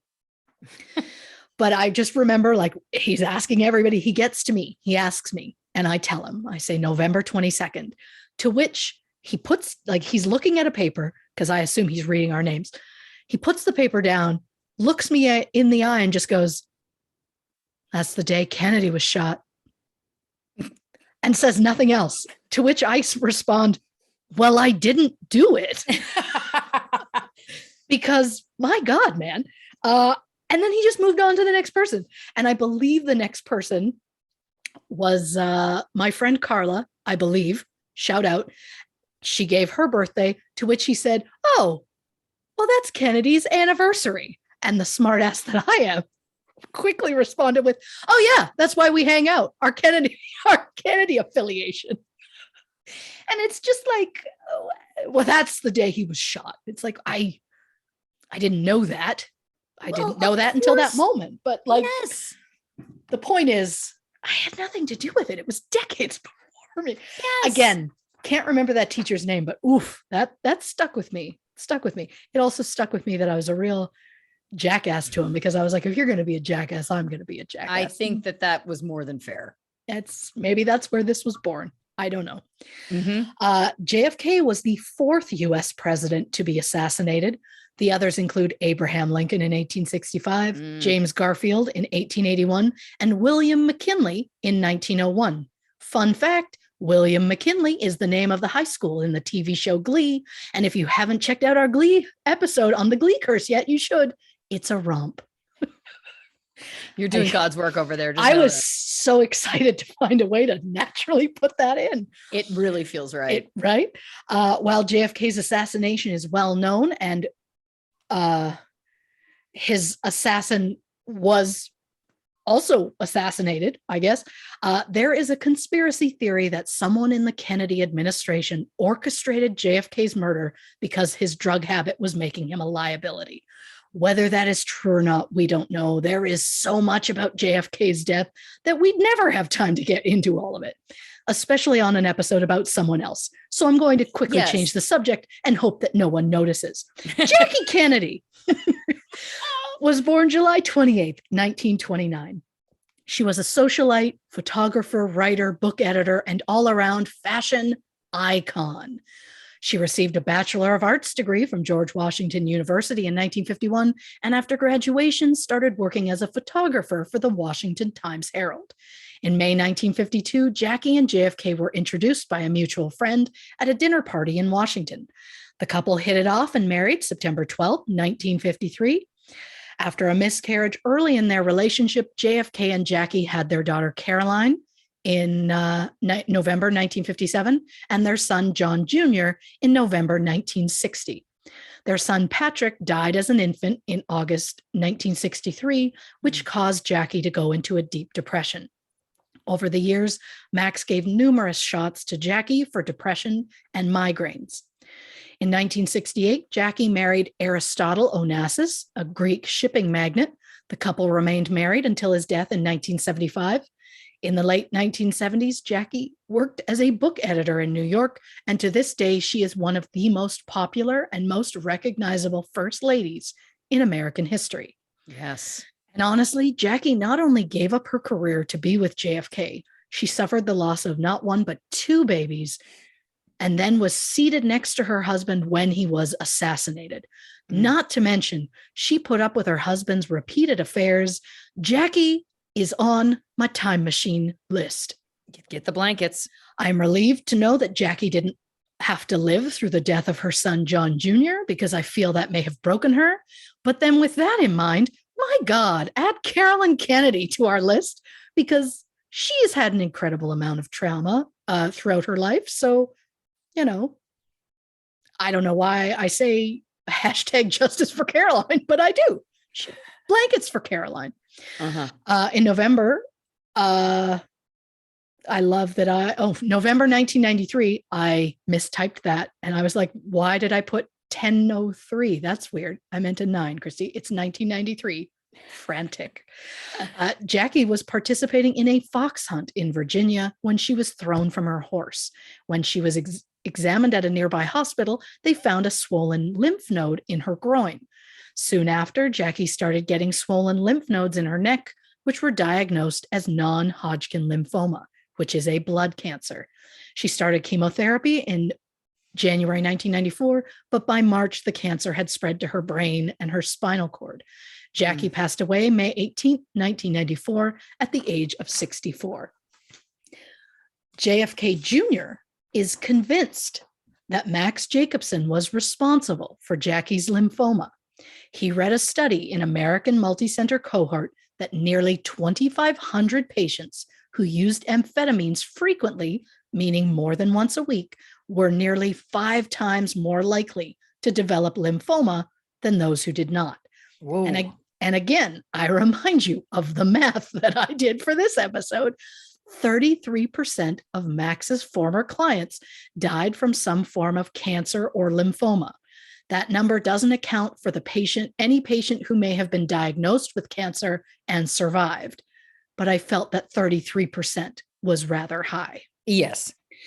And Max didn't just take care of JFK and Jackie, he also took care of most of the people in their inner circle, including some of Kennedy's mistresses, in-laws, and their friends. Marilyn Monroe was a regular patient of Max's from 1954 to 1956. While she was in New York, she befriended Truman Capote, who introduced her to Max. Capote thought Max's shots could help with Marilyn's lack of energy, the way they helped with Capote's writer's block. While filming Bus Stop and Some Like It Hot, Marilyn got her shots from Max's son, Thomas. The shots included amphetamines, painkillers, vitamins, steroids, and human placenta. Max referred to them as tissue regeneration. At JFK's infamous birthday event at Madison Square Garden, before her performance, Marilyn had debilitating stage fright. Max had to step in and give Marilyn an injection for her to be able to get on stage. That same night, Max also had to administer an injection to JFK before he could take the stage. Not so fun fact, when Jackie learned that Marilyn would be at the event, Jackie opted not to attend. The bullshit that Jackie put up with was real. After years of substance abuse, Marilyn Monroe was found dead in her home on August 4th, 1962. The autopsy claims that Marilyn died from an overdose, but we have a lot of feelings about that. For more information on those feelings, check out the episode we did on Marilyn Monroe back in July of 2021. Oh. Continuing with JFK mistresses, we have Mary Pinchot Meyer. She was a high school friend of JFK's who went on to marry a high-ranking CIA official. In 1954, the Kennedys moved next door to the Meyers, and Mary and Jackie became close friends. And then, for reasons I'll never understand, Mary became JFK's mistress after her divorce in 1958. And if dating your best friend's husband wasn't a bad enough decision, Mary also received shots from Max Jacobson. Then on October 12th, 1964, Mary was out for her daily walk around noon on the Chesapeake and Ohio Canal towpath in Georgetown when she was shot twice. She did not survive the attack. 45 minutes later, police apprehended 25-year-old Ray Crump, who was found near the scene. His clothes were soaking wet. Crump claimed he had been fishing and he fell into the canal. He was arrested, but due to a lack of evidence, he was acquitted. People started to speculate about Mary's death, believing it was an execution style, as it was a close-range shot to the head and another to the chest. And it was done in broad daylight. Mary's death also occurred just a few weeks after the Warren Commission concluded that JFK's assassination was the work of a lone gunman. Mary allegedly fought back against the conclusions, believing someone else was involved in the death of JFK. Then there's the fact that the day after her murder, a CIA officer was caught in Mary's home looking through her desk.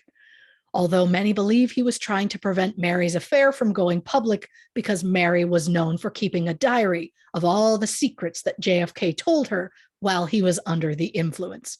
Again, that was the most powerful man in the country, and he would get hopped up on drugs and tell women everything. Like, remember how he used to tell Marilyn about like Area 51 and like all of these things? And it's like, come on, man, stop it. And the fact that this woman died, come on. Yeah. Her death to this day remains unsolved. I bet it does. I bet it does. Another patient of Max's who was also attached to the Kennedys was Mark Shaw. Mark was born June 25th, 1921, and after graduation, he attended New York University and Pratt Institute. In December 1941, Mark enlisted in the United States Army Air Force and served as a pilot through World War II. After the war, Mark managed the photography studio at Harper's Bazaar. In 1952, he became a freelance photographer for Life magazine, and in 1953, Life asked Mark to spend 2 weeks on the set of the movie Sabrina in order to photograph Audrey Hepburn. Mark was also the first photographer to portray the Paris fashion collections backstage in color. Mark soon became known for his photos of celebrities and public figures, and in 1959, he was assigned to photograph Jackie Kennedy. And when JFK won the election, Mark became the official Kennedy family photographer. In 1964, Mark released a book of Kennedy family photos that went on to become a bestseller. Mark was the one who introduced Chuck Spaulding to Max, and it was Chuck Spaulding who brought Max to JFK. And honestly, that's how this story goes. One person gets treated by Max, they come alive after his injections, feel on top of the world, so they recommend him to a friend who recommends him to one of their friends. And suddenly Max is treating 10 plus people in the same group. Unfortunately, it meant that Max was injecting entire groups with the same potentially lethal substances, and sooner or later, it was bound to catch up with him. On January 26, 1969, Mark was found dead at his New York apartment. He was just 47 years old. At the time of his death, Mark was being treated by Max Jacobson, so the medical examiner's office called Max, who insisted, "Oh, Mark must have died from a heart attack. He has a serious history of heart disease." Well, the coroner decided to do an autopsy anyway and found no evidence of heart disease at all. Instead, he found that Mark's organs were, quote, laden with methamphetamine residue, and that there was heavy scarring and discoloration along Mark's arms from repeated injections. The autopsy lists Mark's cause of death as, quote, acute and chronic intravenous amphetamine poisoning. When Max's staff were questioned by authorities, they admitted to buying large quantities of amphetamines and said they gave out many high-level doses. Over the course of 5 years, they ordered 40 pounds of amphetamines. Wow. Max was never charged with the death of Mark Shaw, but his practice did get thrust unwillingly into the spotlight with negative effects. But more on that in a moment. Yes. Another person from the Kennedys' inner circle who was also a patient of Max's was actor Peter Lawford, who was born in London in September 1923. Peter moved to California in 1941 and signed with MGM. By the age of 25, Peter was one of the highest paid actors in Hollywood. Peter dated various actresses, and to quote a book I was reading, quote, most of whom found him a disappointing lover. Wow. Okay. And look, I'll say it. Peter was a very attractive man, so I'm not surprised that he was lackluster in the sack. I said it. The prettiest ones tend to be the laziest because they've never had to work for it. Am I going to regret saying that? Probably, but Peter deserves it. In 1954, Peter married JFK's sister, Pat Kennedy. In 1960, Peter became an American citizen and helped campaign for Kennedy and the Democratic Party. Peter and his wife divorced in 1966 due to Peter's infidelity. He married again in 1971 before divorcing in 1975. Then in 1977, he married a woman that he had met just 3 weeks prior. They divorced 2 months later. Oh. Peter married a final time in July 1984, just months before his death. Peter was also the one who introduced JFK to Marilyn Monroe, so I can't help but wonder if Marilyn would have lived longer if she hadn't been sucked into that world. But again, for more on that, check out our Marilyn Monroe episode from last year. Peter is mentioned, from what I recall, That's right. multiple times. Oh, yeah. Peter was also the one who cleaned up Marilyn's house after her death, which makes you wonder, was he removing any hint of Marilyn's affair with JFK, or was he removing any hint that her death was actually a murder? Honestly, I don't trust Peter, and neither should you. Nope. Peter's close longtime friend, Elizabeth Taylor, confided in Peter that she was checking into the Betty Ford Center. Peter agreed to join her there, but instead he tipped off the tabloids as to where Elizabeth was and made about $15,000 for doing so. So I guess that aside from being a huge actor in his day, Peter was also a massive dick. Peter was also receiving shots from Max Jacobson, as well as consuming incredible amounts of drugs and alcohol, which caused him to suffer from kidney and liver failure later in life. Peter died at the age of 61 on December 24th, 1984, from cardiac arrest. After Peter's death, his body was cremated, but there was an issue with certain bills not being paid, so the cemetery threatened to evict his ashes. Oh, wow. His fourth wife removed the ashes from the cemetery in 1988 and scattered them in the Pacific Ocean off the coast of California. The National Enquirer paid for the boat in exchange for taking photos during the event. So there's that. Also, yet again, something else I didn't write down. Peter Lawford and Frank Sinatra were like buddies, tight buddies. And Peter Lawford was like, hey, Frank, you know what? I'll get JFK to come to your house to hang. And Frank was like, oh, fuck, the president. God, yeah, perfect. So Frank puts in all this money to get a fucking helipad built at his house so that the president has his way of coming in. And guess what? Peter didn't deliver, and Frank cut him off and snubbed him for the rest of his life. That's amazing. Again, did that have anything to do with this? No. Was it fun? Of course. Yes. So that's where we're at. Other people close to the Kennedys who also received injections from Max Jacobson include JFK's former Harvard roommate and BFF Chuck Spaulding, who died at the age of 81 in 1999 from myeloma, which is a cancer that forms in a plasma cell. There was also another JFK mistress named Judith Exter, who died from breast cancer at the age of 65 in September 1999. And Stash Radziwill, a Polish prince who was married to Jackie's younger sister, Carolyn. Stash died in 1976 from a heart attack. He was 62 years old. Again, I'm convinced the high amount of cancer deaths and heart problems in his former patients is related to these shots. Again, I'm not a doctor, but I've seen enough ER to know my way around. Wow. No. I have nothing but so much respect for everyone in the medical field because I'll say it. I could never. I just don't. I'm Yeah. too squeamish. Oh, no. I couldn't do a single thing. And just so that we all know, Max had a reach that went further than just the Kennedys. Other political patients of Max Jacobson include President Harry S. Truman, President Richard Nixon, Vice President Spiro Agnew, Florida Senator Claude Pepper, and I believe he was New York. I think he was a New York mayor for a long time, and I think he did something presidentially. Nelson Rockefeller was also one.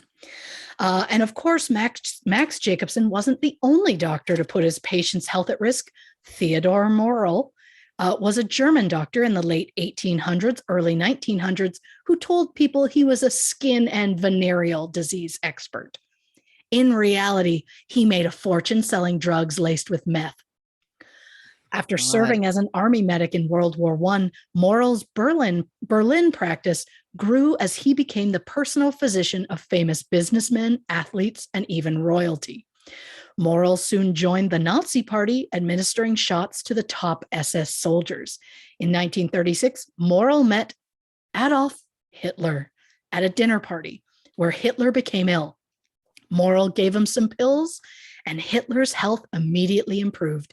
And in 1937, Morell became Hitler's personal physician, administering shots to both Hitler and Eva Braun with high doses of methamphetamines daily to help them sleep, and then more to help them stay awake. Hitler became seriously ill in August 1941. The daily shots that Morell had been administering were no longer effective. So Morell started experimenting with the injections, adding things like metabolic stimulants and pig and bull livers. That's not great. Morell promised instant recovery, but as Hitler's body got used to the injections, Morell needed to increase both the dosage and the strength of the drugs included, and soon he was injecting Hitler with oxycodone and cocaine. Hitler took Morell everywhere, including military meetings and even on holidays. Hitler's inner circle didn't trust Morell, believing that he was nothing but a quack, but they worried about Morell's control over Hitler, as they believed these shots distorted Hitler's perception and increased his feelings of grandiosity and paranoia. Some of Hitler's generals were so concerned about this behavior that in July 1944, they attempted to assassinate him. Wow. As the war raged on, Hitler was becoming increasingly dependent on a variety of drugs. It was estimated that Morell had Hitler taking approximately 80 different drugs. According to Morell's records, in which he referred to Hitler as Patient A, between August 1941 and April 1945, Hitler received various medication 1,100 times and injections 800 times, which works out to nearly 18 injections and 24 different medications every month. That's wild. It is believed that when Hitler was forced to go cold turkey without his daily medication and shots, he descended into madness before taking his own life. Now, to be clear, regardless as to what drugs he was on, Hitler was still a massive dick, and I am not downplaying his horrific crimes in any way. Morell was never punished in any way for his medical malfeasance or for his involvement with the Nazi Party. He died May 1948 at the age of 61. And while there are sadly numerous other doctors I could mention, I can't have an episode about a shady doctor without mentioning Conrad Murray, a cardiologist from Grenada. In May 2009, Murray became the personal physician of the king of pop, Michael Jackson. Oh. Mere weeks later, on June 25th, 2009, Michael Jackson died from a lethal dose of propofol at the age of 50. Propofol causes a decreased level of consciousness and a lack of memory.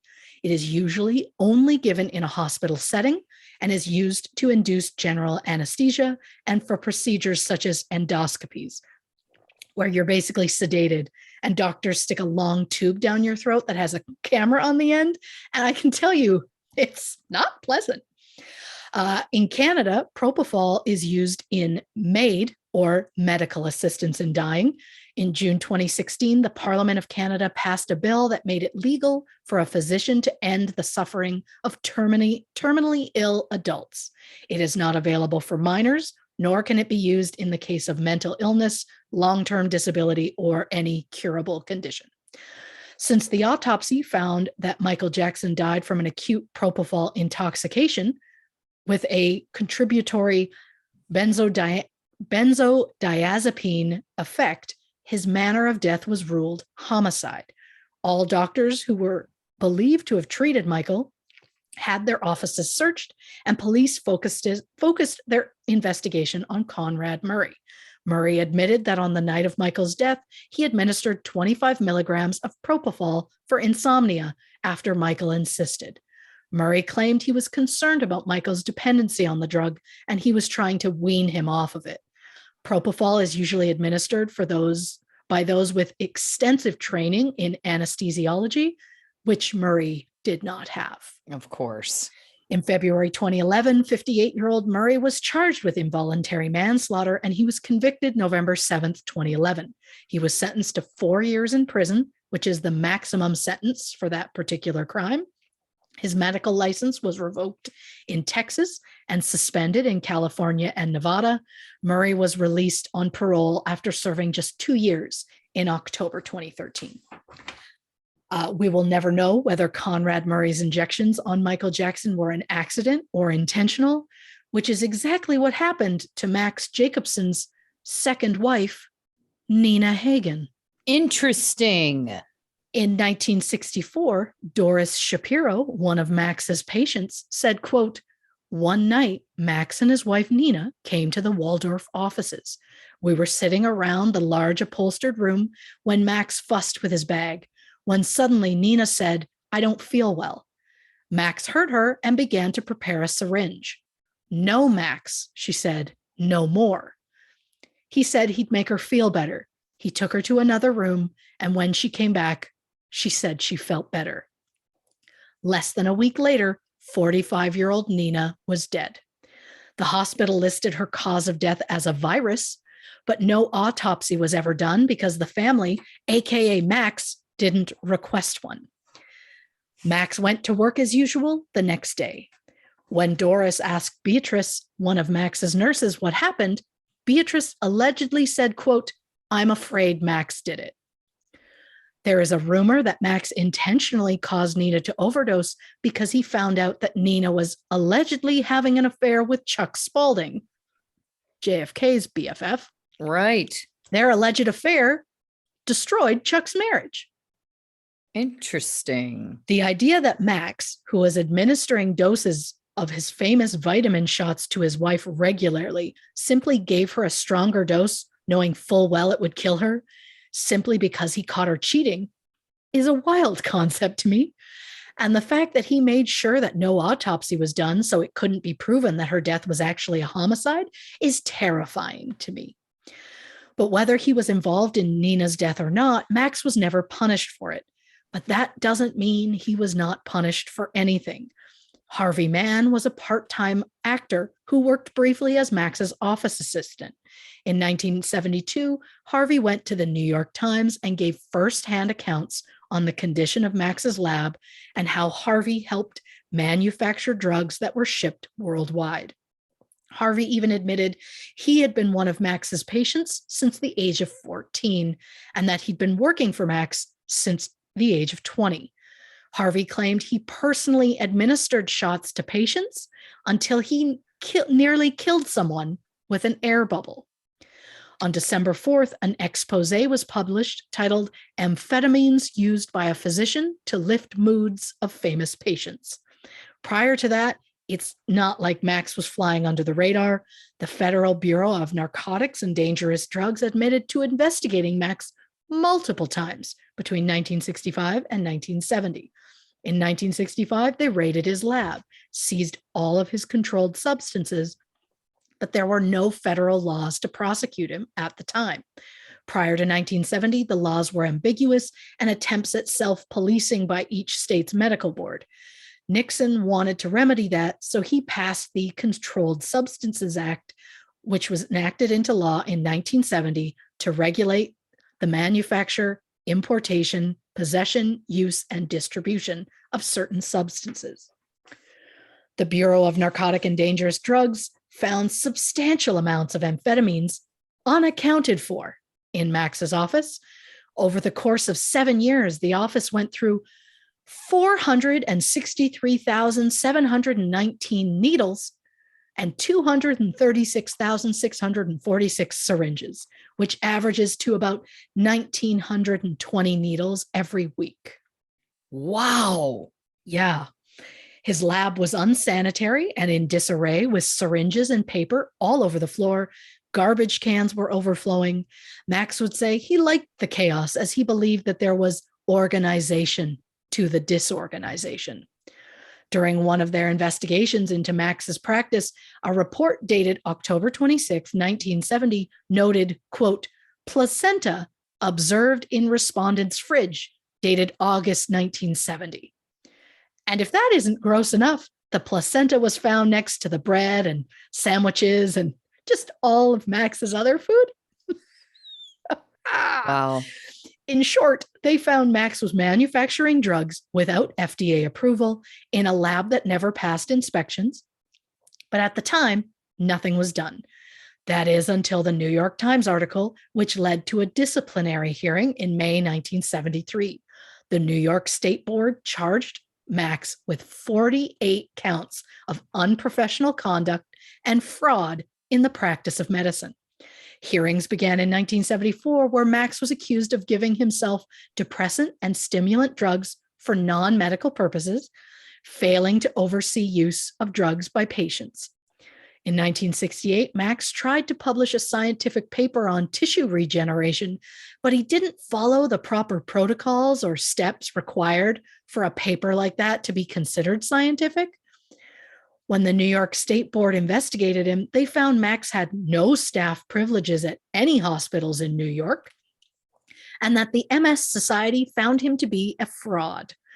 The investigation found Max failed to keep proper records of the stimulants and depressants he prescribed, and that in a 2-year period, Max was unable to account for 1,474 grams of meth.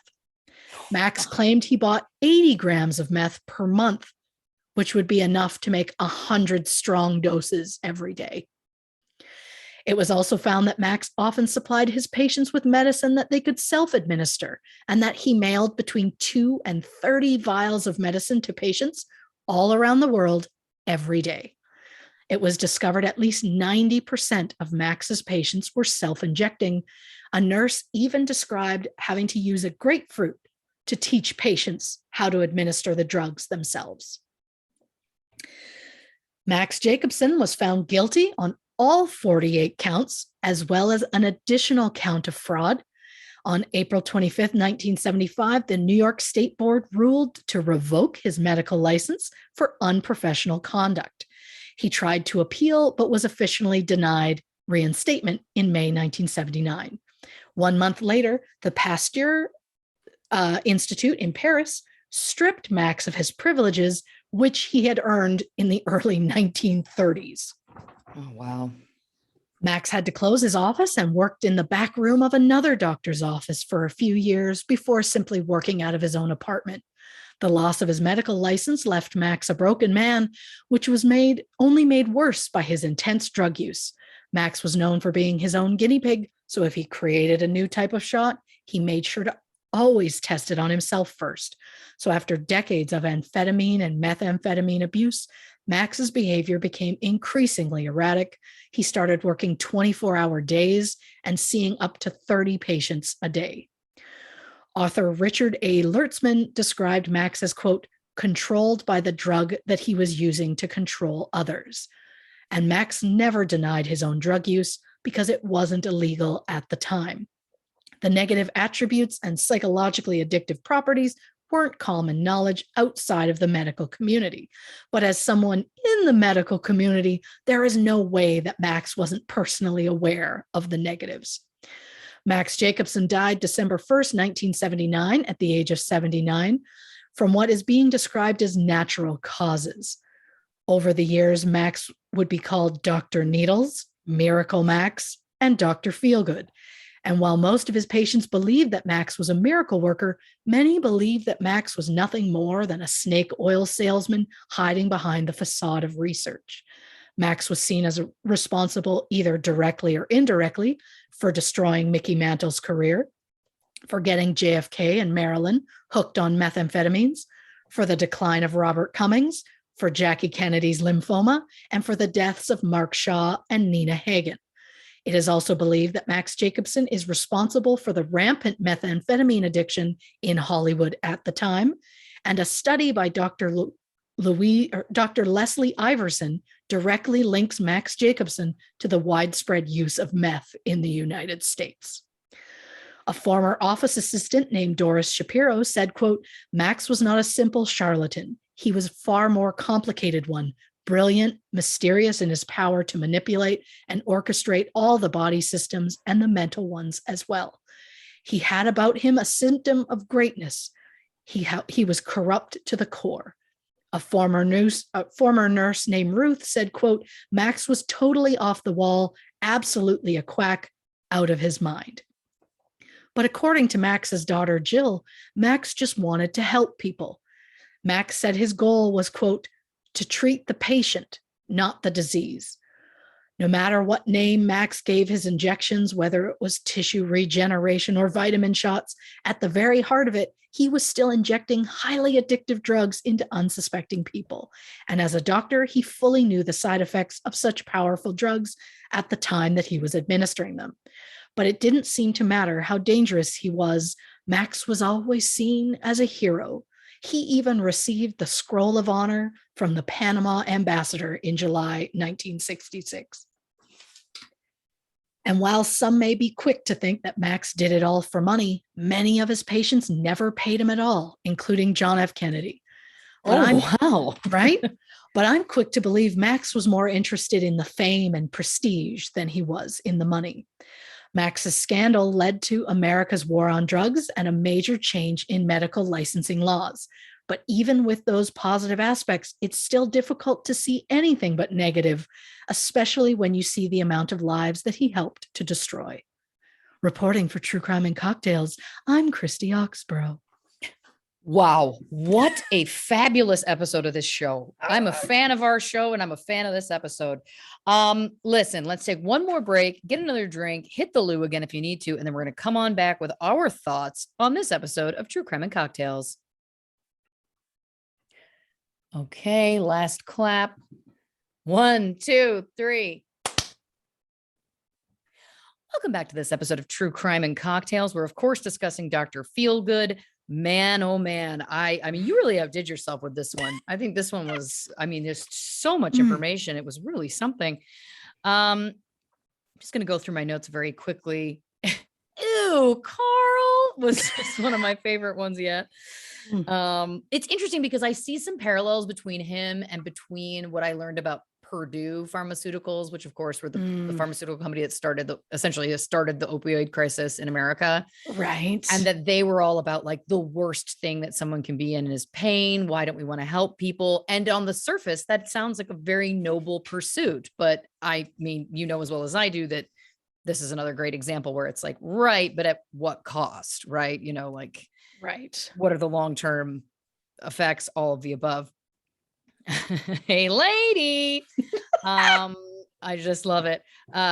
In there's a little sheep sperm and there's some monkey gonads. I was so excited to write that down. And I just wrote down, sing the song. Sing the song. I like that a lot. That's where I'm at.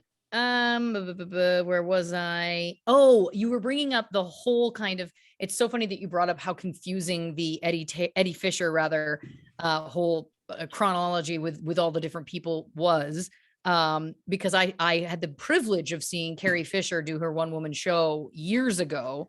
And she does like a whole like PowerPoint moment, or she did during that show where she's like, buckle in because this is going to get confusing. And she like walks you through the whole kind of like family tree. Right. It was very funny. She was a gift. What a loss. What a loss. What a loss.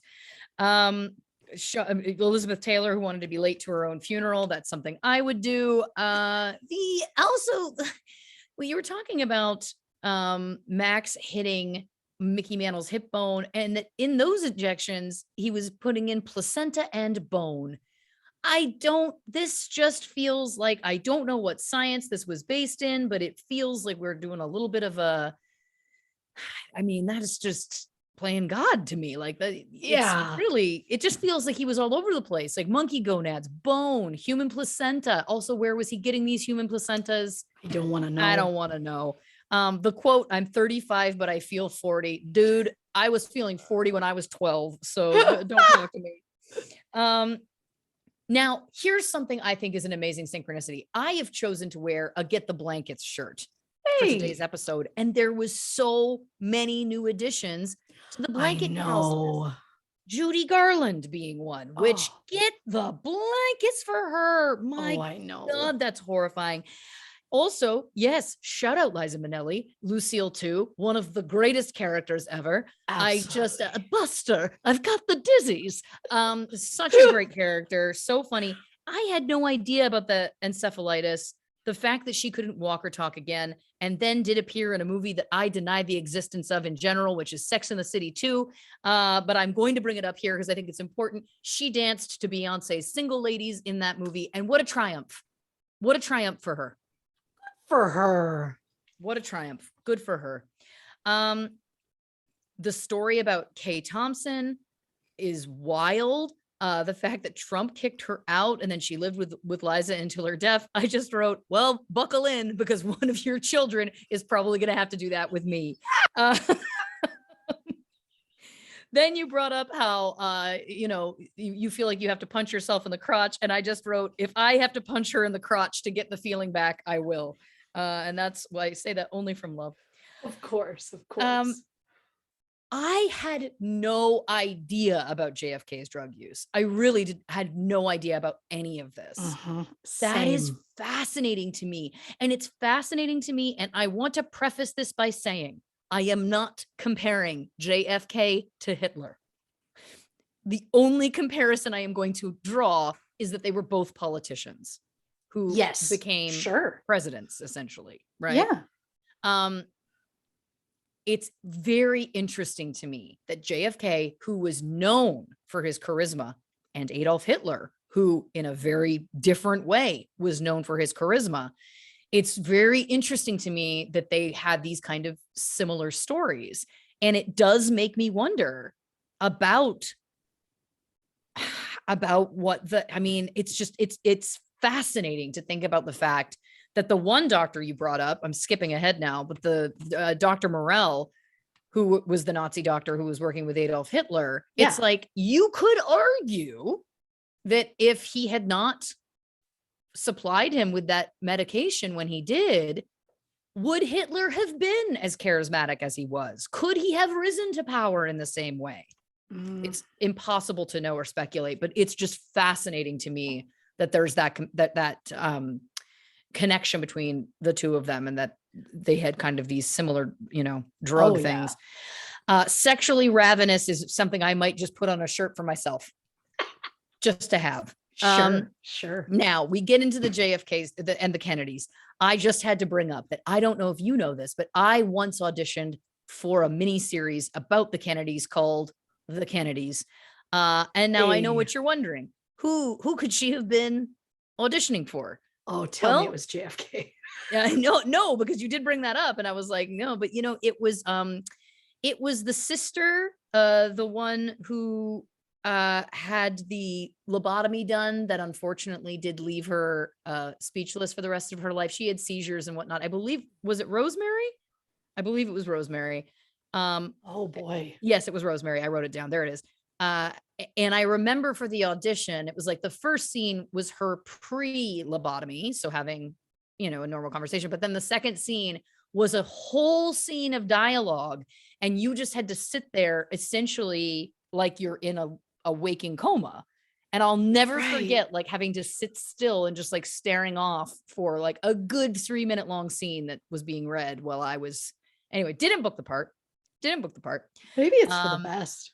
But I do want to go on to say Katie Holmes starred as Jackie O in that miniseries, who connects to Joshua Jackson. Shout out Joshua Jackson, Dr. Death, was a triumph of a performance. Also, Barry Pepper was in that miniseries, and to that I say he can get it. Wow. Also on that list, JFK Jr., the fact that you brought up the stunning specimen that is JFK Jr. and nothing came out of you. This is a remarkable situation that we are in. You brought up Mary Pinchot Meyer. That made me think of Bronson Pinchot, which made me think of Perfect Strangers, which is a show that now I feel would be problematic if you were making it, but at the time was such a root of comedy in my childhood. Another thing that came up for me, the fact that this man, Dr. Max, word of mouth, it's the same as we were talking last week about Ed and Lorraine Warren. It was like this was pre-internet. And it's fascinating to me that they became so famous solely by word of mouth. I mean, I guess to that note, bench marketing works. We don't know that they didn't have bus stops with their faces on it. We don't. You then mentioned Stash Radzidwell, and you referred to him as a Polish prince. And that made me think of Abe Froman, the sausage king of Chicago. Shout out Ferris Bueller's Day Off. I mean, God, I am so chaotic today. It feels right. Again, this is the new me, apparently. Last week and this week. Well, it's interesting to me, again, I think more than anything, that he clearly knew the risks. It seems like he wasn't a non-intelligent person. It just feels like he was, when you get so much attention, it's interesting that he didn't get paid a lot of the time, that JFK never paid him, that there was people that didn't pay him, because it feels then like it's more about ego for him. It's more about having these very famous people relying on him, dependent on him. Like this is it speaks to the kind of person who would put monkey gonads in something and sheep sperm and hope for the best.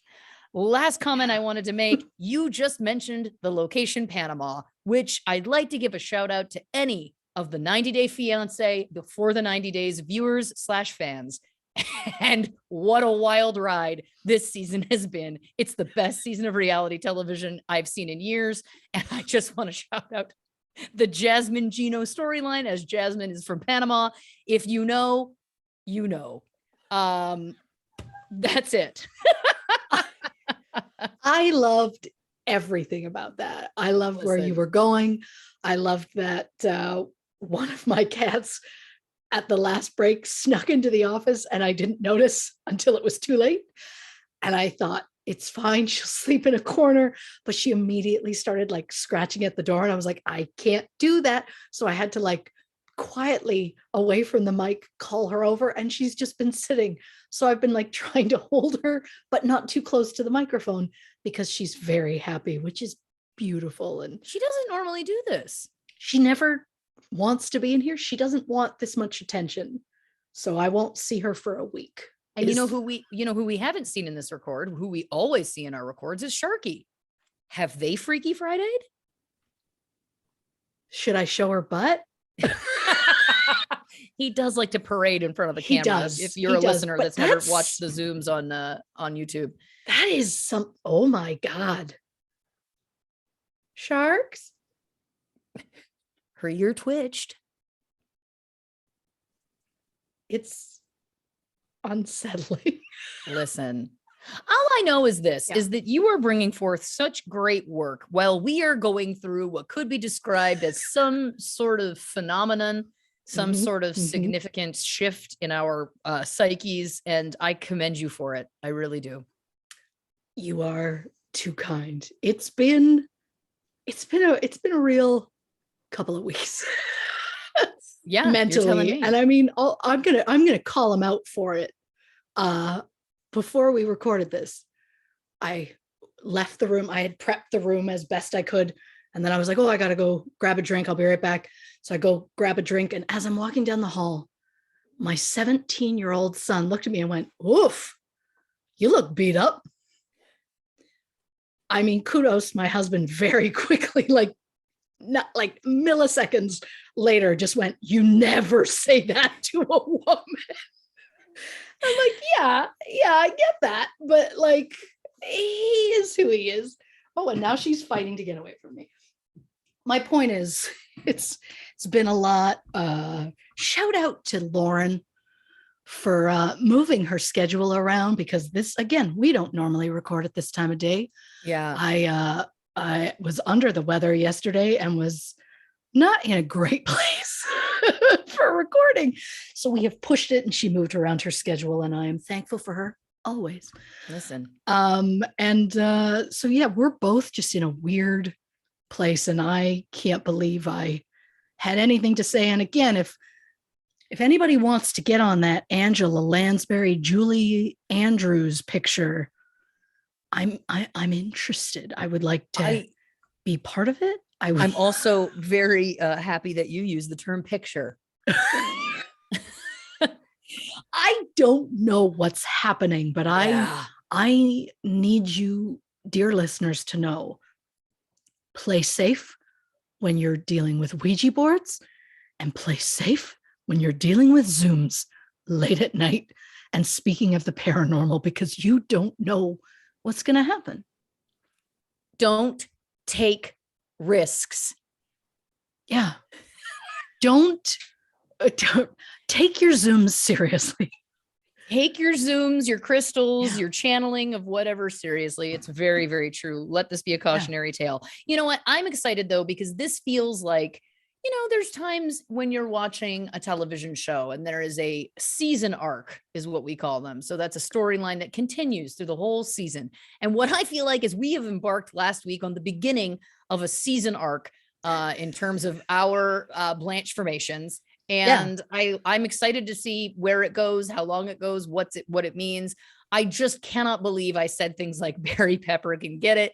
It's just not who I am as a human. Certainly not publicly, but again, you're all here witnessing it happening in real time. And I just hope more than anything that we reawaken the Blanche in you, the original, the OG Blanche. Yeah.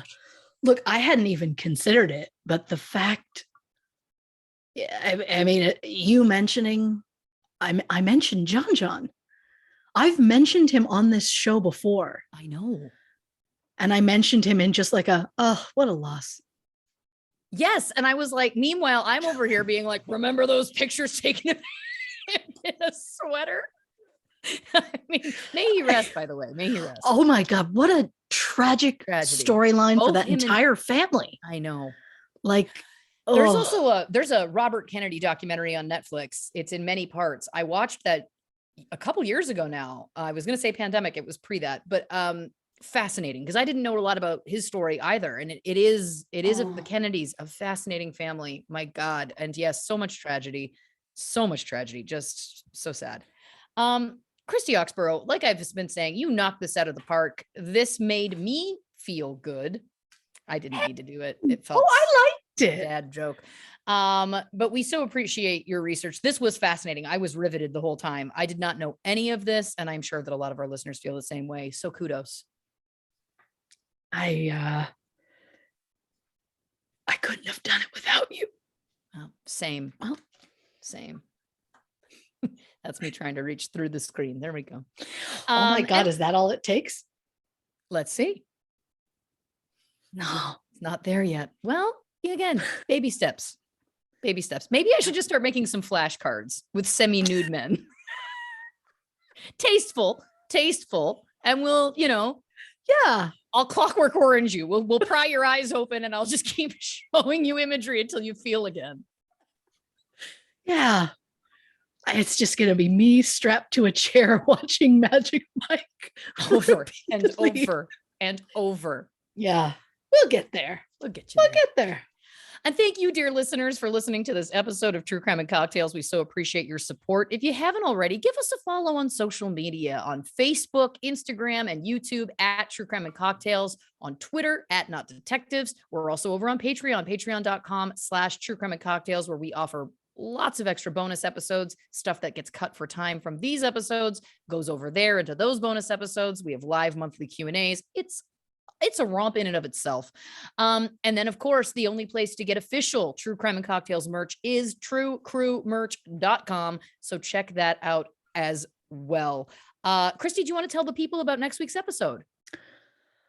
On the next True Crime and Cocktails, Whitney Houston. That's right. That was our February patrons poll pick. We do offer a poll once a month over there where you can vote to decide one of the episodes that we will cover on this main podcast feed. She was our winner. And that is, I have a feeling, a Get the Blankets situation because, my goodness, a lot of tragedy, a lot of talent. And I know a little bit about her story. And yep, I'm preparing myself now. Christy, do you want to say goodnight to the people? Good night, Barry Pepper. Oh, yeah. Good night, Barry Pepper.